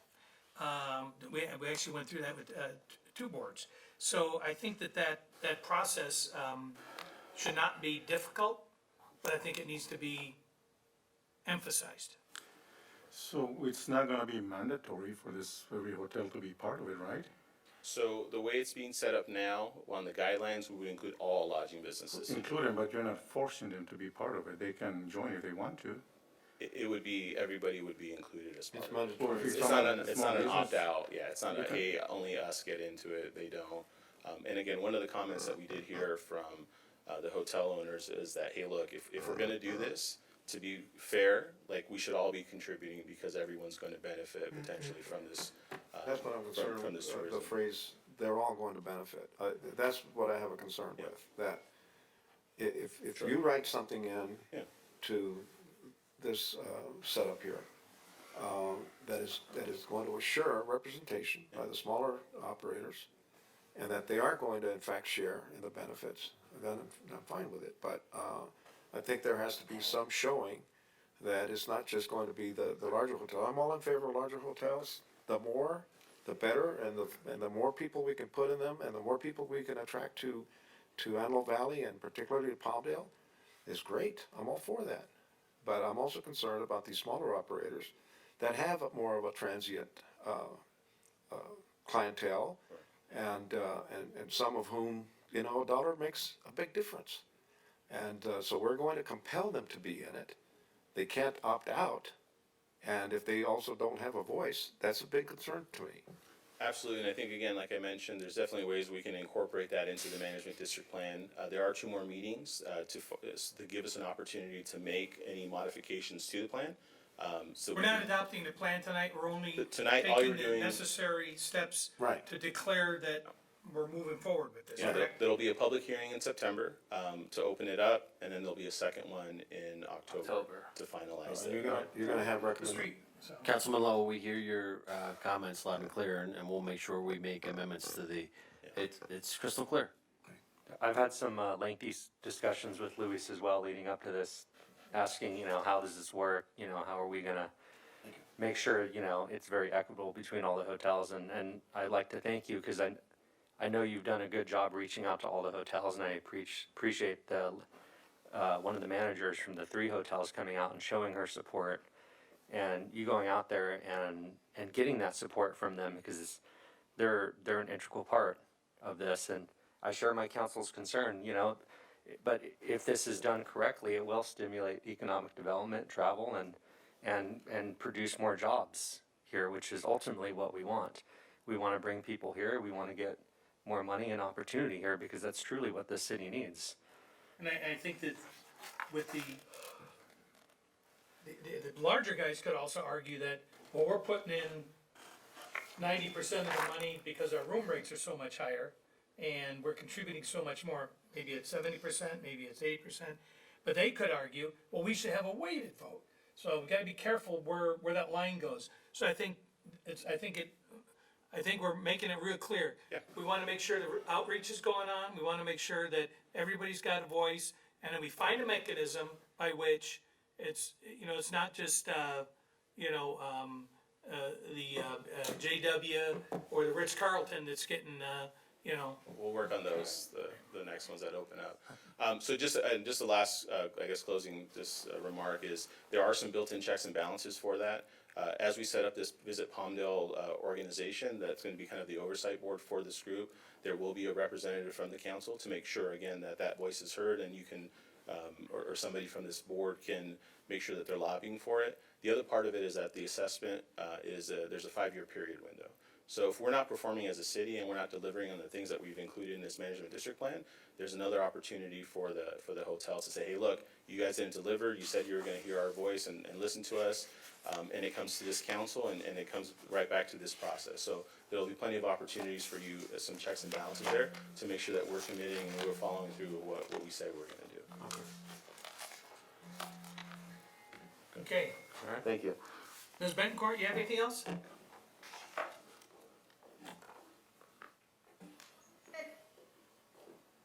Can you hear me? Yes. Okay.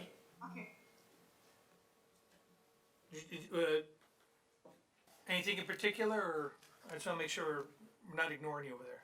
Oh, no, I'm fine. Okay, Mr. Creel, you good? I'm good. Okay, anything else, Mr. Bishop? No, do we need a motion to approve? Yeah, we need a motion to adopt resolution number CC 2021-070. I'll make that motion. Okay, I have a motion by Mr. Bishop, I'll second. and Ms. Betancourt seconds. City Clerk, roll. Mayor Pro Tem Betancourt, Yes? Councilmembers Carrillo, Yes. Loa, Yes. Bishop, Yes. Mayor Hoffbauer, Aye.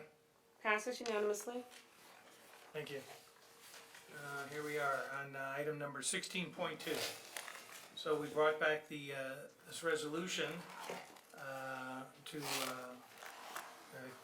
consider resolution number 2021-074. Mr. Beck, did you have anything to add to the report here? Nothing to add, thank you, Your Honor. Okay. Well, we had plenty of discussion about this. We had excellent presentations on both sides of this issue previously. Very compelling statement by Mr. Hatami and Steve Owens' widow. Yeah, Ms. Owens, yeah.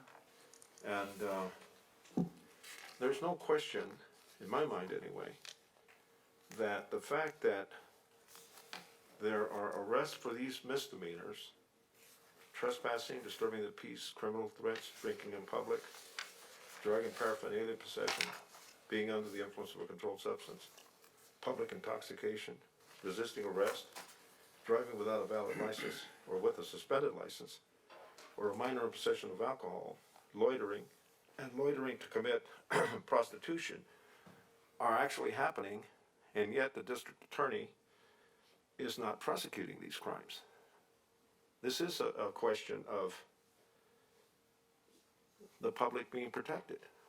And these matters are not being prosecuted by the district attorney. Oftentimes, when these matters are actually brought into the justice system, and I've worked in the justice system as a defense attorney, and let me say to those people that say that people are falsely accused, and there's a large percentage of people in custody who have been falsely accused and they're there because they didn't do anything and yet they're getting punished. That's absolutely false.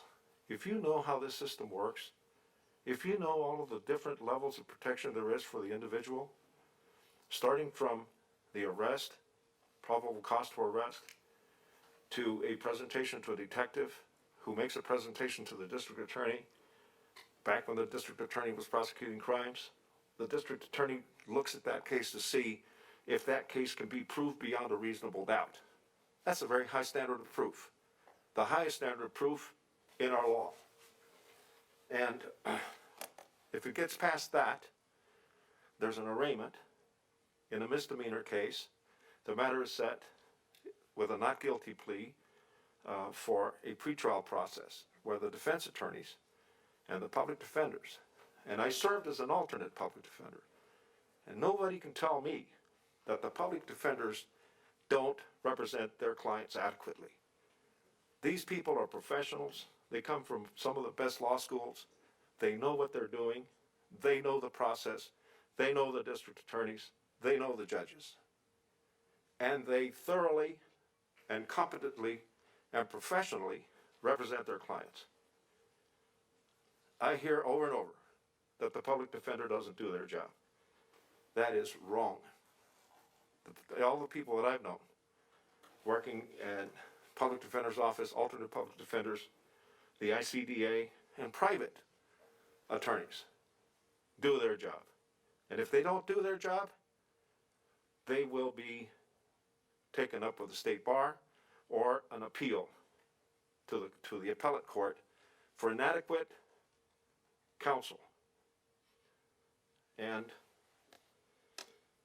so these matters oftentimes brought into the court system can result in actually providing service to the person that is involved in perpetrating such an action. AA, sending them out to alcohol programs, drug programs, Narcotics Anonymous, and other things. If they're not filed against, then those services are not available. As Mr. Hatami told us last time, oftentimes the way you get somebody into these programs is by being a participant in the judicial system. I think it's a dereliction of duty by the district attorney not to prosecute these crimes and to direct his line attorneys not to go after this and put people in a position where they can actually be recovered. Now I'm talking about misdemeanor cases. I think we should pass this resolution. I would urge that it be passed because I think we need to protect our community when the district attorney refuses to do his job. Thank you. Mr. Creel?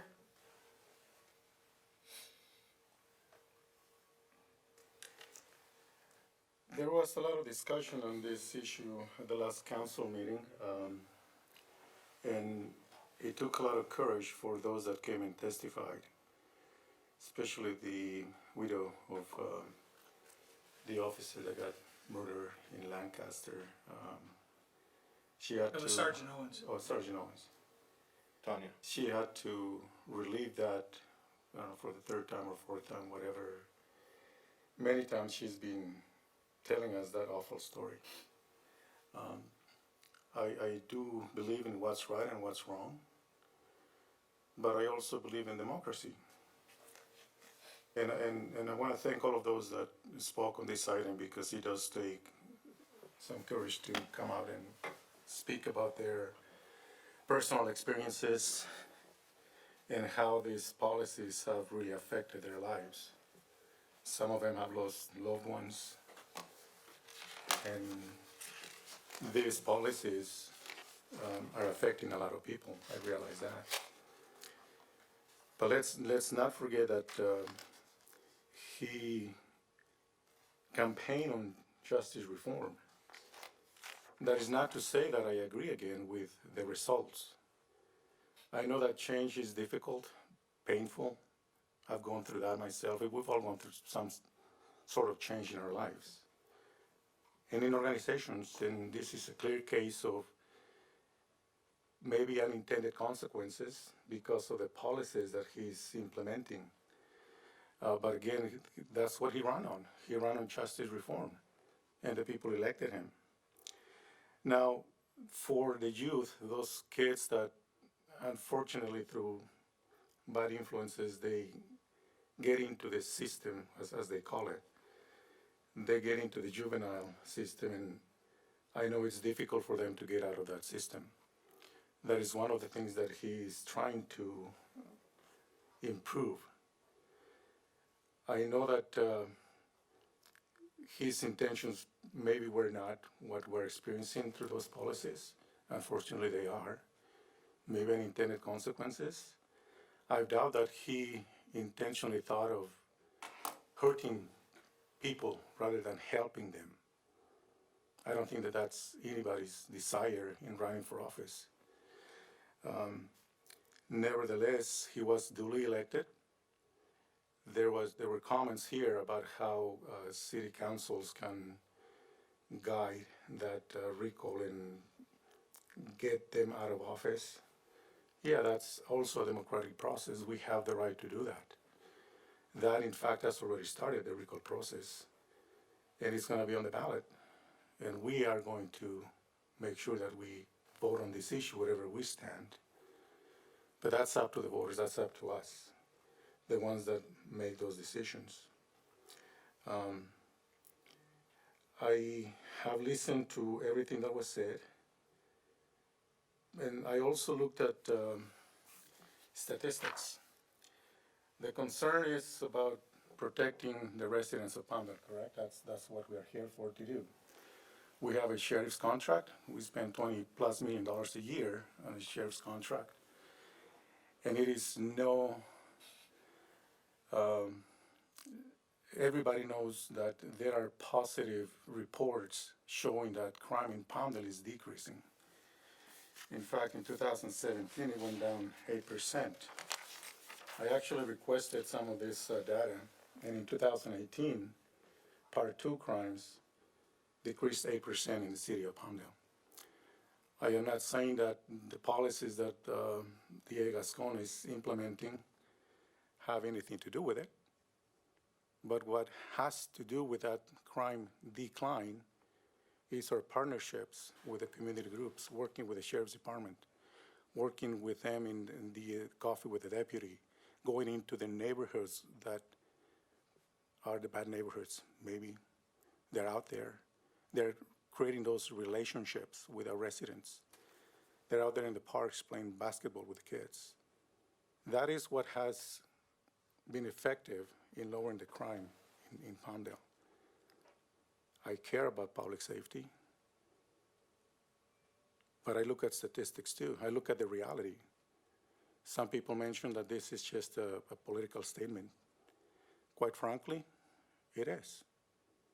And some of that is being directed towards me. I was featured in Eye on Palmdale. I will be featured in Eye on Palmdale, the August edition, because of what I'm saying here right now. I'm the only Democrat here. I'm not saying that it's all Republicans that are doing this, but it's a political statement. I am part of that. I'm a politician, but I stand by what I believe in. The character of a person comes at difficult times. This is a difficult time for me.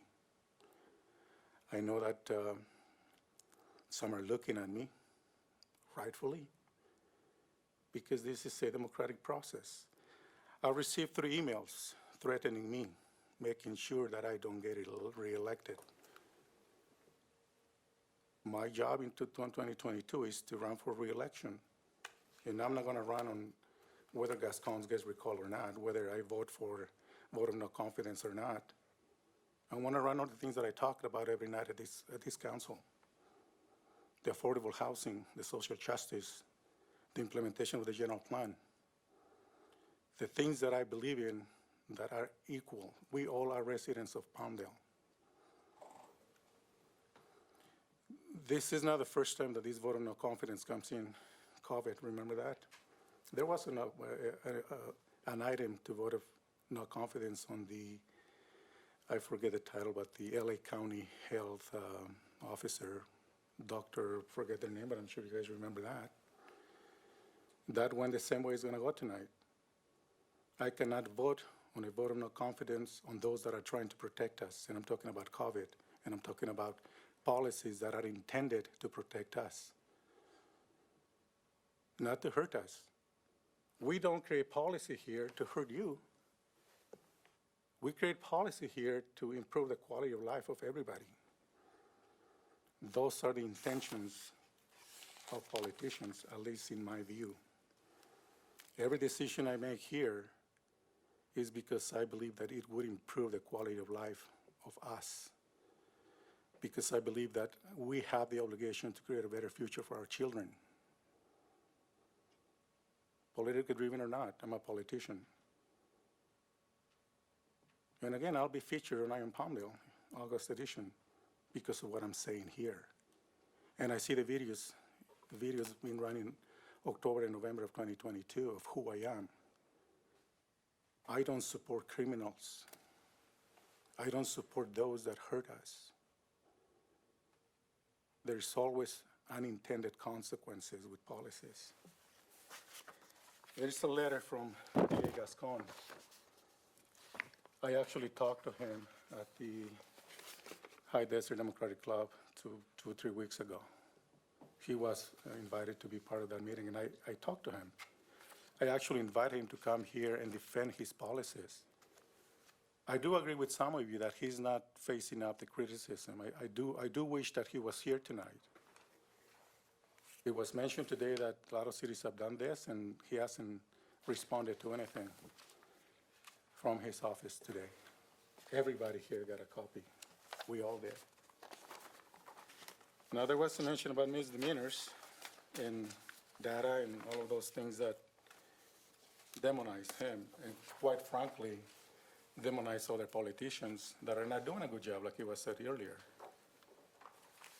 I wish that the council members took 10 minutes to read this, because these are responses to what he's been accused of. There are statistics here. And I'm not going to read the whole thing. I'm not going to take everybody's time. But his response to misdemeanor cases, misdemeanors account for approximately 70% of all cases filed every year by our office. They consume vast resources that could be used in the prevention and prosecution of violent offenses. Prosecuting nonviolent, non-serious misdemeanors are not proper expenditure of our resources. In addition, prosecuting first-time nonviolent misdemeanors actually increases the likelihood of reoffense. However, a recent study shows people who were arrested but not prosecuted for low-level nonviolent misdemeanors, such as those in Special Directive 20-07, trespassing, disturbing the peace, drug and paraphernalia possession under the influence of controlled substance, public intoxication, and resisting arrest, were 58% less likely to commit another crime in the following 2 years than those who were prosecuted for the same minor crime. Non-prosecution also reduced the rate at which nonviolent misdemeanors defendants were charged with subsequent violent offenses within 2 years by 64%, relatively to comparably prosecuted defendants. Again, it's a 3-4 page letter. I'm not going to read the whole thing. But I want to read another statistic on how criminal justice reforms are not driving increased crime. And crime has decreased here in Palmdale. Many crimes that increased in 2020 appear related to the pandemic and its economic impacts. For example, cities with larger jumps in unemployment also saw larger increase in motor vehicle death rates. A solution is within reach, according to this study, to meet the current crisis. It is critical that California cities boost investment in community-based services, mental health treatment, and violence reduction programs. And that goes even further. Let's talk about housing, because speakers tonight talked about how there is evidence that low-income housing in low-income communities don't work because of obvious reasons. We need to improve the quality of housing. We need to improve the resources. And if you look at the crimes, as the mayor mentions a lot of times, a lot of calls go to the east side. Why? It's obvious. There are no resources over there. There's no affordable housing on the west side. I'm not saying that. We heard that from speakers tonight.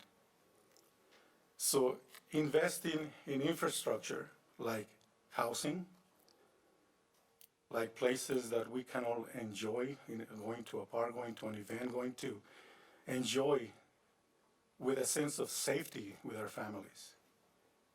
That's what improves quality of life. Again, my vote is going to be the same as when we talked about the vote of no confidence for those that tried to protect us during COVID. There are statistics out there. Let's not make this political, right? But everything is politics. Look at the Iron Palmdale edition of July. I'm the feature star. The video is in that subscription, as this would be in the August edition. Anyway, I really appreciate and thank those that came and talked about this issue. But those of us that have walked in those shoes of discrimination know how difficult it is and how hard it is, how much harder we have to work than those that feel entitled for whatever reason, because of society, because that's the way we are told things are. I am proud to be here, and I'm proud of speaking what I'm speaking tonight, because I believe that we can do better. I believe that we can work together. But this is directed towards me. Again, crime in Palmdale has decreased. Thank you. Thank you. Ms. Bencourt?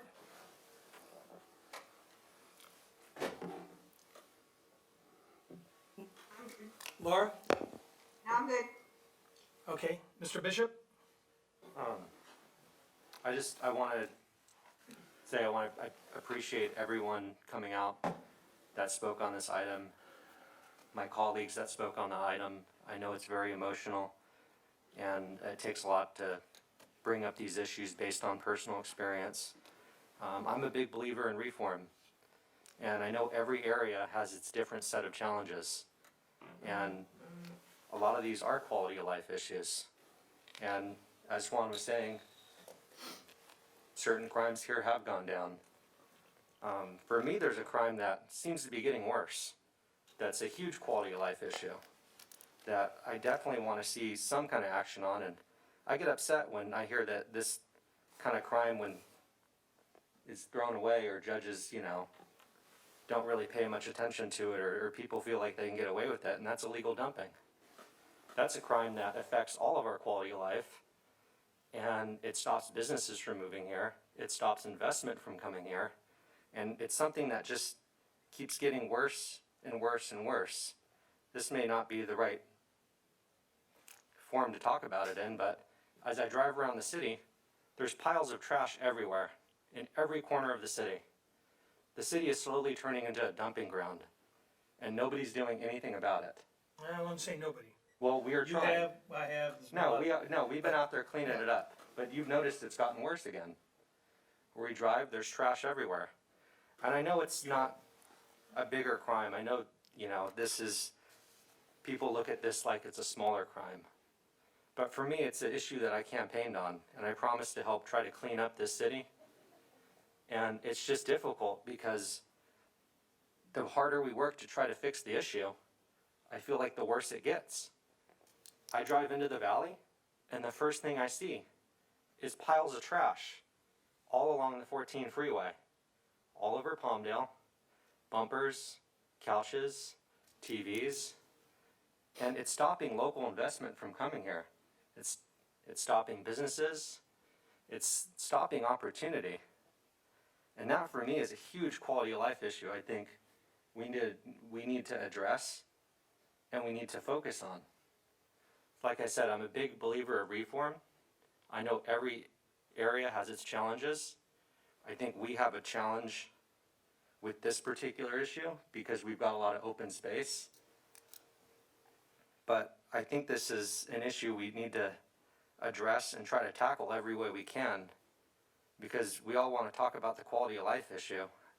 And I believe that when people come out of town and they see that our city is covered in trash, I think that affects all of us in every way possible.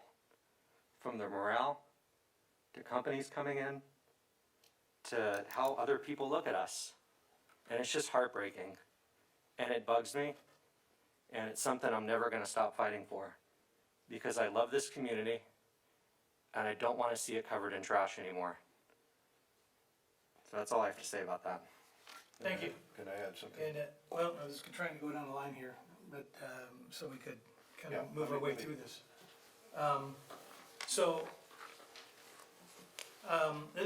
This issue is about whether or not public safety is being addressed or not being addressed. When we get to the next item, we'll have all this discussion about the cost of doing this. All you gotta do is walk outside those doors, right out there, look to your left. There's a county service that we chose as a priority for our community, that because the county was refusing to do it, we spend a lot of money on the library. You can walk across the park, we spend a hell of a lot of money to build and operate a senior center, and we've gotten a finger in the ear from the county on that. We've asked for help. This is the same thing. We are getting the royal finger in the ear from the district attorney's office on these issues. You get out there and you talk to the community, and like Mr. Bishop said, the dumping issue, they'd like to see, there's some people like to see us go back to the Wild Wild West, and have posses go out and chase these guys down. But I talked to a lot of the shop owners, a lot of our entrepreneurs, a lot of our small shops. These are people of color that operate these things. They're highly entrepreneurial, and they're frustrated as hell because they'll get theft after theft after theft, and they can't get them prosecuted. When they try to get the guy for trespass, that's their last line of defense, DA doesn't prosecute trespass, period. So the only line of defense they've got is maybe they should just beat the crap out of the guys. I'm not saying that's what's going to be done, but that's what the shop owners are saying. Nobody is taking care of me, okay?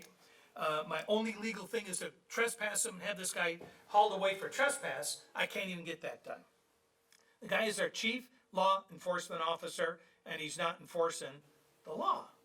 When close to 2/3 of the filings by the sheriff's department are ignored and blue slipped, that's a huge red flag for me when we see those stats. Now, does the system need reform? Absolutely.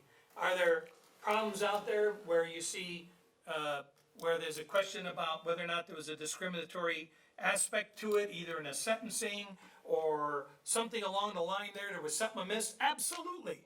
But you don't throw the baby out with the bathwater, okay? You can't let people sit there and say, what is my option if I've got, when I can't get anybody to do anything because they've taken my kid's bicycle and they've taken the lawnmower out of the side yard? Because there's this attitude of no consequences. You got to remember that as a community, we are a predominantly a community of color. The victims are people of color as well as some of the perpetrators. So we've got to keep in perspective that many of the people I've got coming to me, again, are folks in the central city here that are, where the businesses are being victimized. You know, I'm glad that he responded to you. The guy won't return my call, okay? So, you know, good for you. But I think that he's dodging it. He doesn't want to talk to us. We tried to, get him to address this, so we ended up getting a big, long letter, because he was over at your club. But this is not about whether or not the recall is moving forward or not moving forward. You're absolutely right. Mr. Callaway brought up the fact that let the process run. Well, that is part of the process as well. Democracy provides for this exact process that we're doing tonight and that the members of the public have undertaken. When prior bad acts, when you can't prosecute a felon that has a gun under his seat, and Gascon's guys say, we couldn't prove he knew it was there. It's between his dickies and the car seat. How could he not know it was there? Now, absolutely, these get tossed out all the time because it was in the glove box. It was under the seat. It was in the trunk. Who knew, right? No, you get an unregistered high-capacity gun sitting under the guy's rear end, but you get a blue slip on it. That is just amazing to me. I'm right now closely following a case of a guy that was driving on a repeat offender, DUIs, driving on suspended license, no insurance, leaving the scene of domestic violence, and he runs down and kills my friend. And the DA says, I made a mistake. The defense attorney says, nothing's going to bring him back. He says that to me in the elevator. Now, he's fortunate that I'm such an even-tempered guy. And I simply told him what I thought of him. That was Mike. That was not some guy. And when you've got a guy that's got a long rap sheet and he has done, it's not a mistake to get into a car. It's not a mistake to drive drunk. It's not a mistake to run over a guy. It's not a mistake to run and leave him lay there like a cat in the road, okay? This DA says, no problem. We're going to let him off. He's been in jail almost a year. Plenty good. See you later. Bye. This is about me having confidence that if my child is victimized, or my grandkids are victimized, that I have the confidence that those victims are going to be dealt with fairly by the chief law enforcement officer, and he isn't doing it. He's repeatedly shown that, and he doesn't even have the guts to come to our meeting. He doesn't have the guts to return our calls. So, anyways, with that, I'd like to call for the question. I'd like to move that we move this resolution number 2021-074 forward. Is that a motion? Yes, sir. Second. Anything else? Or City Clerk? Mayor Pro Tem Benjacourt, Yes. Councilmembers Carrillo, No. Loa, Yes. Bishop, Yes. Mayor Hoffbauer. Yes. Motion passes. Thank you.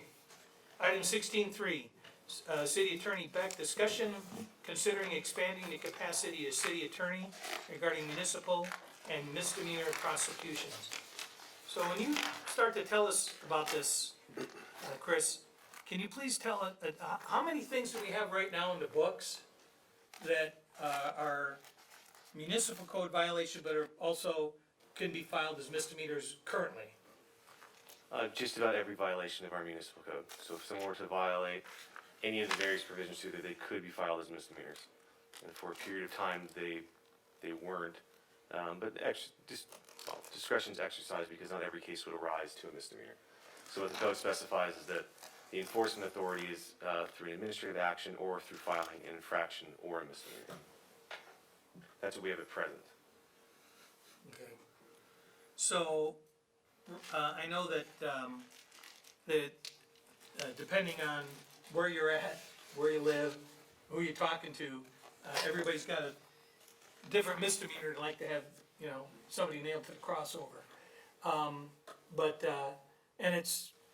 And if it happens to you, it's 100% of the time that the problem came up. How would you characterize how we can move forward in a measured and logical manner to make sure that quality of life issues don't deteriorate? Because I watched the hard work that the sheriff department and our planning department put into conditions on commercial, retail, residential projects. And if there's, you know, not much that can be enforced on it against the violators, the buildings, or the operator, what's the point of even doing that, you know? Which I think is where the state wants to go anyhow, on some of this. But can you kind of tell us a little bit about how you would see that occurring? Well, there's two issues there. One is what enforcement mechanism we have, and then two, what the response is from our judicial system on a broader level. So we have, one of the issues that's come up with Mr. Gascon's decisions is they, for all intents and purposes, have a DA diversion, where cases are diverted through their office, so that rather than filing a case against someone where you would institute a punitive or penal action, it's treated in a matter of, and I'll say it as best as I can, be good for 6 months or a period of time, complete some conditions, and the case is dismissed. From there, then there's a judicial opportunity for that that's been presented as well. It's existed in one form or another for a significant period of time. In the past, they were just referred to as deferred entries of judgment, where if someone commits a lower level crime, they would come in, they would stand before a court, and the judge would say, look, you were accused of, say, trespassing in a store. Don't commit a crime for 6 months and we'll dismiss the case. So it's a deferred entry of judgment. Or if you do commit other deleterious acts, we will file a case. So there's that issue. And then from our standpoint with our code, we have a very robust code, and enforcing it is something that really is incumbent upon our office. And we have, again, the opportunity to do that. And it's a matter of, with certain things, catching a person, right? So say like illegal dumping, we have to catch them. Considerations being that if we're going to write an administrative citation, we have to prove that case beyond a preponderance of evidence. If we want to file a misdemeanor case against someone, we have to prove that case beyond a reasonable doubt. So it's a much higher evidentiary standard to meet, and that's a consideration when those actions occur, I guess is the best way to say it. But even then, it's working and expanding with staff on what things we can file as misdemeanors, what should be written as a misdemeanor, what it takes to build that case, to have that enforceable case, and the other associated due process and constitutional measures that follow along with that. So what we have now, and it's really what we present in the staff report, because we have one of the things we were asked to do at the last meeting was to come back with an estimate or a look at what it would cost to have this analyzed. So we use the term feasibility report, but we're not looking to turn a figure here. It's a cost analysis. What it would cost to look at our operation and say, okay, as other cities have done, this is what it would take for you to establish a misdemeanor prosecutions division. And in the staff report, we have a range. I think it's $75,000 to $150,000. I did reach out to BDO, that's an international organization. I mean, they do audit feasibility studies, financial services, financial advisement in the business sector. And their estimate to take a look at what it would cost for our agency to take something like that on was between $65,000 and $75,000, with a really recommended not to exceed of $85,000. So that would be the analysis of what it would take to put it together. What I would say is, it seems the impetus for this seems to be the lack of filings from Mr. Gascon's office. Is before we spend that money or authorize any expenditure in that regard, we see what happens, because we have milestones that are going to be met over the next few months, right? The certification of signatures from the recall campaign from Mr. Gascon, and then an election called within, is it 88 to 125 days. And so before we expend money, what I would say is that we wait to see where that goes, all the while my office, now with the prosecutor on staff, can expand the operations enforcement of our code as we have, and move into that direction before we, so dip our toes in the water before we dive in. So we actually, right now, based on our current code though, legally, we can move forward with any of those municipal code violations if they're an aggravated situation. You have the ability to go ahead and file on those, and in fact, you have. in the past? We have filed and had one rejected with the court. We're working through the process now. So we just went through a process 8 months ago where we updated the actual books that our code enforcement people have. Instead of having just administrative and infraction on it, there's a new form established by the Judicial Council, so now we can file as a misdemeanor if they show up and do an investigation and determine that to be the appropriate case. So you thinking that we see what this process does right now, or you continue to move forward in your current mode, and have those discussions with the judges as far as, making sure we're meeting their technical filing requirements and those other things, but it wouldn't preclude you from taking a guy that, a blatant hazardous waste dumper, from, handling that either. But as opposed to taking on every single violator out there, you're saying right now, maybe we continue to look at this and see what happens over the next couple of months. Right. I just don't wanna tie your hands that if we get an aggravated situation where the DA keeps throwing out the filings, on a trespasser over at, some local store, and he just refuses to file on it, and the store owner's gonna, go ballistic here pretty soon, that we don't have the option to potentially look at that. Now, I don't know if that would be within that, but I can certainly say that with things like dumping, things like the aggravated graffiti cases and things like that, a lot of these other quality of life issues that, we're spending millions of dollars as it is right now in the library, when it'd be easy to go to the county library in Quartz Hill or to the county library in Lancaster, but we chose that we're gonna spend a lot of money on a library.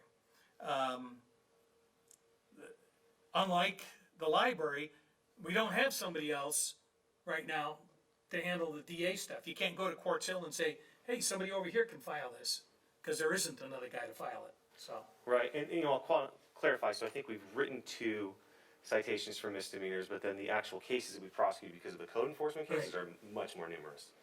But again, what it would come down to, so now that we at least have the ability and opportunity to do it, is there's still the exercising discretion when appropriate that those charges are appropriate as opposed to an administrative citation. And so one of the. So you're thinking as opposed to wholesale, grab it all from the DA right now, continue to exercise discretion would be, and see how things kind of pan out with the discussions and with the And here's why I say that. democratic process. The way by which we are allowed to prosecute our misdemeanors is, there's 2 options provided to us. One specific to us as a charter city. Either we go to the district attorney and request them, and we're granted that authority by the district attorney, or if we're turned down in that regard, we enact a charter amendment, essentially taking back all misdemeanor prosecutions within the purview of the city of Palmdale. That wouldn't happen until 2022, so we have time, so we can sort of get through the process of what's happening with whether there may be a change in the prosecution of misdemeanors within the city of Palmdale as we get closer to that period of time. Okay. Okay, I believe that I made the motion and it was, agreed to by Mr. Carrillo if we added the provision that we would have, hired a consultant. And you stated something about the consultant cost, but it's not in the report, and I was kind of disappointed not to see it there. Well, yeah, I know, but it's. There's a cost in there, right? We received new numbers after the staff report was produced. And I think that, there's a couple of things I want to say. First of all, when someone is arrested and the DA actually files a charge, let's say just on a misdemeanor, they may get diversion. But the diversion usually comes with community service. If it's, for example, a graffiti case, it might be cleaning up graffiti in the city, cleaning up streets, cleaning up parks, those kind of things. And also, if it's an alcohol or drug-related misdemeanor, AA might be involved, NA might be involved. In other words, they have to earn a dismissal of the case, and I don't have any problem with that because we're addressing the issue, and the person's attention is being brought to the fact that, hey, it's a misdemeanor, but it's serious. But you can't have that if there's no prosecution. And there's no other means. And if the DA isn't doing it, then I think it's incumbent on us to do it. Now, I understand that we have to go through these protocols, but we at least ought to we ought to at least pay for or vote to pay for the consultant to give us a real picture. I'm not sure about some of the things that are in this report, because I think it makes it sound extraordinarily expensive. I don't think it requires quite the number of attorneys that you're talking about, because the number of misdemeanors that are committed in the city of Palmdale are only a portion of the misdemeanors that are actually arrested or cited by the sheriff's department as compared to the rest of the entire Antelope Valley. So I think the numbers need to be scrutinized in a, I'm not saying your numbers aren't professional, I'm saying that they need more specific study. And if that cost is 65 to 100,000, I think that it is a good investment if we get the right firm to give us the correct information. But you and Mr. Hoffbauer have been talking about the things we can already prosecute. I'm talking about the stuff that the DA is not prosecuting. Taking on those other ones. Right. Yeah. And I think that's the real issue tonight.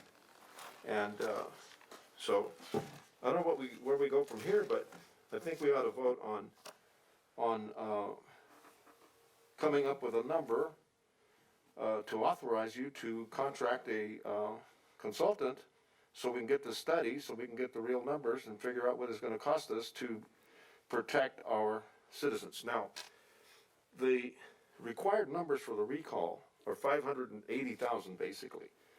In order to get to that number, the proponents of the recall literally have to get about 800,000 signatures.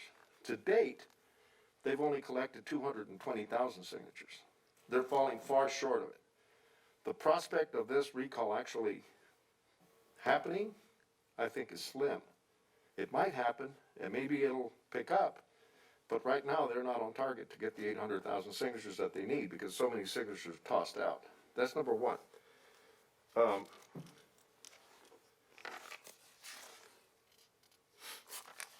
I just think we just need to get going with our study. And my second point is, let's say that he does get recalled, how many people in Palmdale are going to be victimized?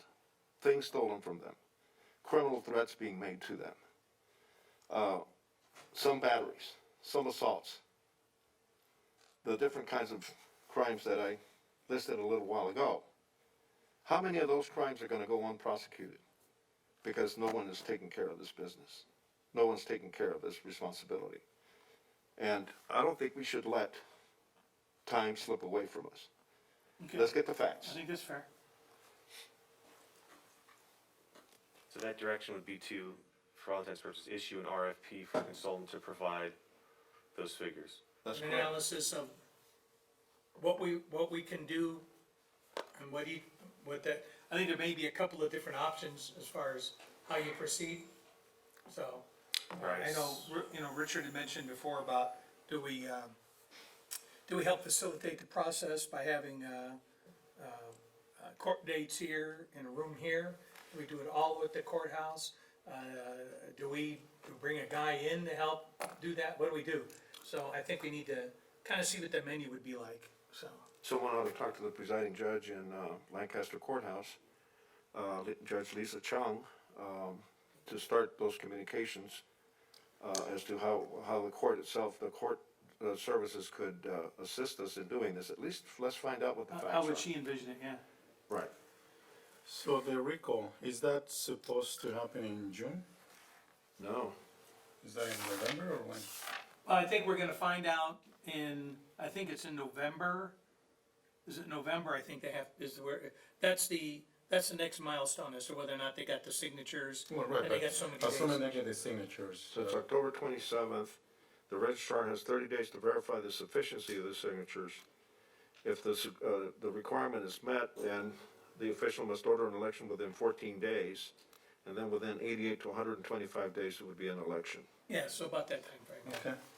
So the staff report says if the direction is to request all misdemeanors from Los Angeles County District Attorney or execute a charter amendment to such, the cost would include roughly $2.8 million a year in personnel costs alone. That's what I'm In questioning. addition to other hard and soft costs associated with the extension. So if this recall happens, somebody that goes the direction that we would like him to do, public safety, prosecuting misdemeanors, all of that, are we going to invest $2.8 million? And then this change happens, then what do we do? Do we dissolve this new department? No. The other Right thing is, $2.8 million, what can we do with $2.8 million to improve the quality of life in Palmdale? Well, I A think, year. yeah, First of all, that's I think that's valid, but I think that if you're, I don't. excuse me, this is not your time, please. And this is not your time either, with all due respect, I did not interrupt Yeah. you. That's fine. So what can we do with Listen, $2.8 million? We can certainly improve the quality of life of a lot of people. We could have some affordable housing units. We could improve the quality of life of those kids that live in those units if they live with more affluent families, not with low-income families, because they're struggling. So $2.8 million a year, and the recall happens, and then policies change to protect our citizens. $2.8 million a year could improve the work that the Sheriff Department has been doing, which has been effective again. Crime is down in Palmdale. That's what we care about, the quality of life of our citizens, our residents. What happens then? We fire all of those attorneys that we want to hire because we want to prosecute misdemeanors? Are we telling the county that we'll handle our own business? We always say that we are the stepchild of the county. Now we're telling them, we don't need you. We have $2.8 million a year. Other cities have done that, I know. Pasadena has and other cities have. We're not Pasadena.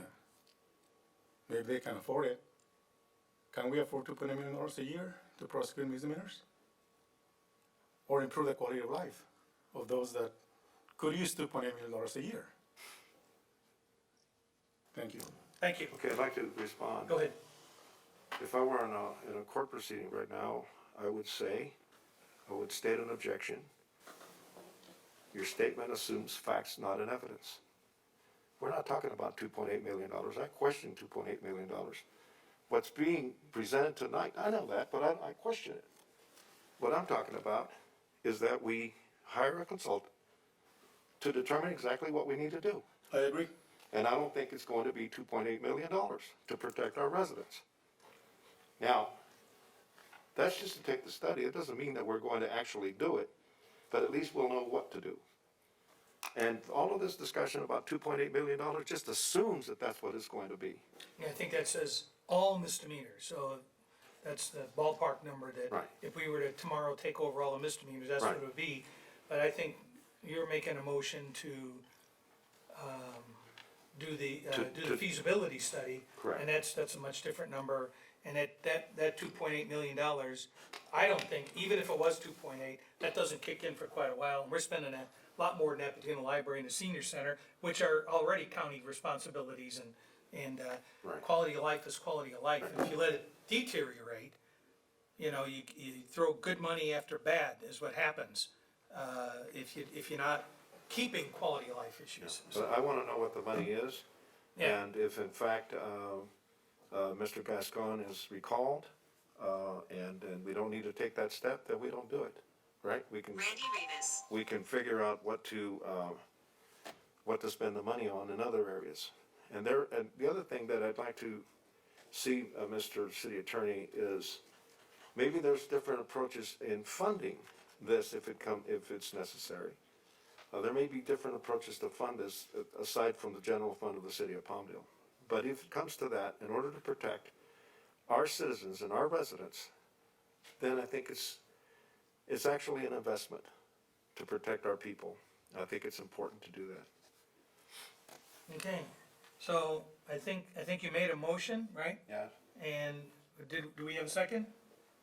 I'll go ahead and second that. Can I get just clarity on, I'm sorry. Can you repeat the motion, please? I don't recall what it was. To do the study, the feasibility Right, study? do the study, yeah, find out what the cost fees to put out the RFP, right? Right, and because it would essentially be two services. There'd be an independent legal opinion and then the cost of doing it, right? So we Right. put out an RFP and we can bring that back to the council for approval on that, if Okay. that works. How much could that, do you think that would run? The best estimate we have right now is between 65 and 75,000 to complete that study. Okay. Will that include a more accurate amount on what it would cost the city annually?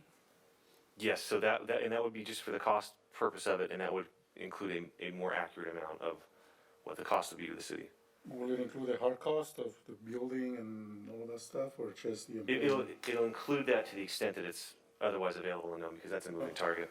Will it break down the different types Options? of? Yeah, or the different types of crimes, because I think there's, I don't think we need to be trying to prosecute all the misdemeanors. I think that there's a handful of issues when it comes to quality of life, like we were discussing earlier, like graffiti and dumping, things that we can help give our code enforcement officers a little more horsepower when it comes to combating these issues. We'll break it down so we can make a more educated decision of the things we want to dig into. We'd have to, in order to do that, we'd have to specifically pick the crimes that we'd want to include, so that we can then pull out the filing numbers and give it to them. So we're giving them essentially now the whole boat, because it's easy to quantify. These are the amount of misdemeanors that are filed that occurred within the city of Palmdale. Here's how many our office would potentially then be filing. If we're going to pick them, we need to specifically pick them and determine whether or not to add them to our code and have them expand what we're doing now, or. But aren't they, I thought you said that right now, most of those are in there already. Well, we have a very big and robust code. There's a lot of things in there that if you do it, you violate it, right? Mike could probably speak to this better than I could. I think he knows that pretty well inside and out. But like for example, we have the illegal dumping in there. We have that it's a violation of our code to operate in our city without a business license. We have the discharge, transportation, sales, or possession of fireworks. Those are in our code at present. And then whether or not like I said, there's a litany of other code requirements for which there would be a violation. Okay. Or could potentially be a misdemeanor to violate, right? I think we got to make an educated decision. I think we gotta know what the options are and what that's gonna ultimately look like and cost. Okay. Laura, anything else from you? No, I'm good, thank you. Okay. All right, so we have a motion to second. City Clerk, can you call the roll, please, on that? Mayor Pro Tem Bettencourt, Yes? council members Carrillo, Yes. Loa, Yes. Bishop, Yes. Mayor Hoffbauer. Yes. Passes unanimously. Thank you. Okay. We got item number 17. I know there's some reports that have been filed. I know we're about 6 minutes from the bewitching hour here, so, I will just say that, on many, I'll file my report, but, with the city clerk. But there's been a lot of grants given out. We gave out, how much we give out today, Austin? Well, we did $15,000 for American Green Zone Alliance, which is going to help landscape companies make a decision on how to convert their current operational fleet of gas lawnmowers and equipment over to electric. And another, what, $400,000 for small operators? Yeah, another 400,000 for them. So that's good. We'd like to see more of our local landscapers and our guys use some of the electric equipment. I have a whole list here. I don't know if you want me to go down it real quick. Just keep that in mind. Anything in particular, anything you'd like to bring up, Mr. Creo? I'm sorry? Anything in particular you'd like to report on right now? You have 5 minutes. Most of the committees went dark. I mean, SCAG went dark, usually dark in August. We had a really nice event, a couple of nice events on Saturday. The Muslim Fun Day was held at Mary Claire Park. Very well attended. Over 450 meals were given out to families that came for that day. Right after that, the first concert, it felt nice to be back doing concerts. Councilman Lowe and I were there with Metalachi. I think it was well attended. I think people are looking forward to those type of events again. Those are the two things that I'd like to highlight. I'll file my report tomorrow too. Thanks. Mr. Law, anything? I'll file the document with the city clerk, but I do want to say, first of all, Laura, I am so sorry to hear what I heard tonight. And I wish you the best, and I hope you recover, that your doctors take care of you, and that you I'm overcome gonna this try. very difficult thing. I'm gonna give it my best shot. Yes, you Right, will. yeah. I know you will. And Just- in comparison to that, what I'm about to say is small. I was going to attend the Antelope Valley Transit Authority meeting when a pickup truck came out of a parking lot and right in front of me on 6th Street East, and I hit it. And so I couldn't attend that AVTA meeting. But what I want to say is that I had a huge outpouring of people contacting me and wishing me the best and so on. And I truly appreciate that on a personal level. But as I said, it's small in comparison to what's facing Laura, and I pray for you and your well-being. Thank you. Laura, you got anything else, did you want to particularly comment on? No, I just really enjoyed the Salva event. It was really well done.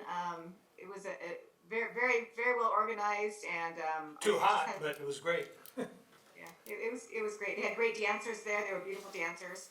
It was a really nice event.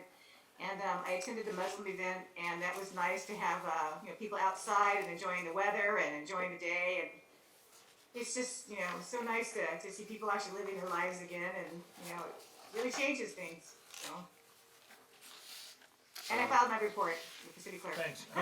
National Night Out, July 27th was a huge success. Thanks to the staff and everyone involved for putting that event together. We had a good turnout. I believe a lot of us were there. I did this Palmdale School District backpack giveaway. AV Chambers installation, that was nice. I'd seen the Chambers of Commerce join forces, the Chicken Bun grand opening. Yeah, a number of ribbon cuttings and stuff. Yeah. So. I did the Salva Anniversary, Salsa Festival, Lockheed ribbon cutting, lots of stuff. Can't talk about that. Uh-oh. Pretty sure it was online. Yeah. Yeah. So, that and more, and I'll make sure to get my report filed as well. Okay. Mayor, just two quick things. Yes, sir. Chuck's looking at me, you guys are talking about AQMD. If you would maybe be our advocates, the Public Works Department is looking for an electric street sweeper. If you can see about getting a grant,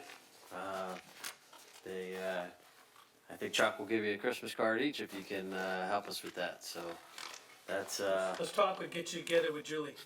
that would be great. And I'm sad to announce, but proud for everything that she's done. That this will be Carlene's last meeting.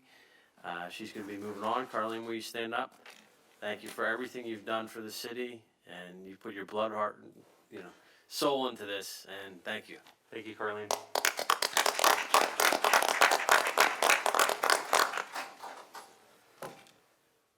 All right. Do you have any particular items for future agenda items? I had one citizen, one resident ask that I bring up the concern that he has regarding whether or not the city of Palmdale will be involved in vaccine passports or vaccine requirements. So I promised that I would bring it up, that it is a concern for many of our residents that somehow we might be a city that will end up doing passports. I have not heard that from our city, so as it stands right now, I don't believe that that's gonna be our policy. Right, I've gotten a bunch of inquiries about that myself, and I don't think that's gonna be, I think that's gonna be dictated by the county and by the state. I don't see us getting into that business any more than we did the last business, but I think that there's a separate topic, as far as how we handle personnel issues and matters, around here. And I think that, employees are given a series of choices, as far as how they want to, deal with that.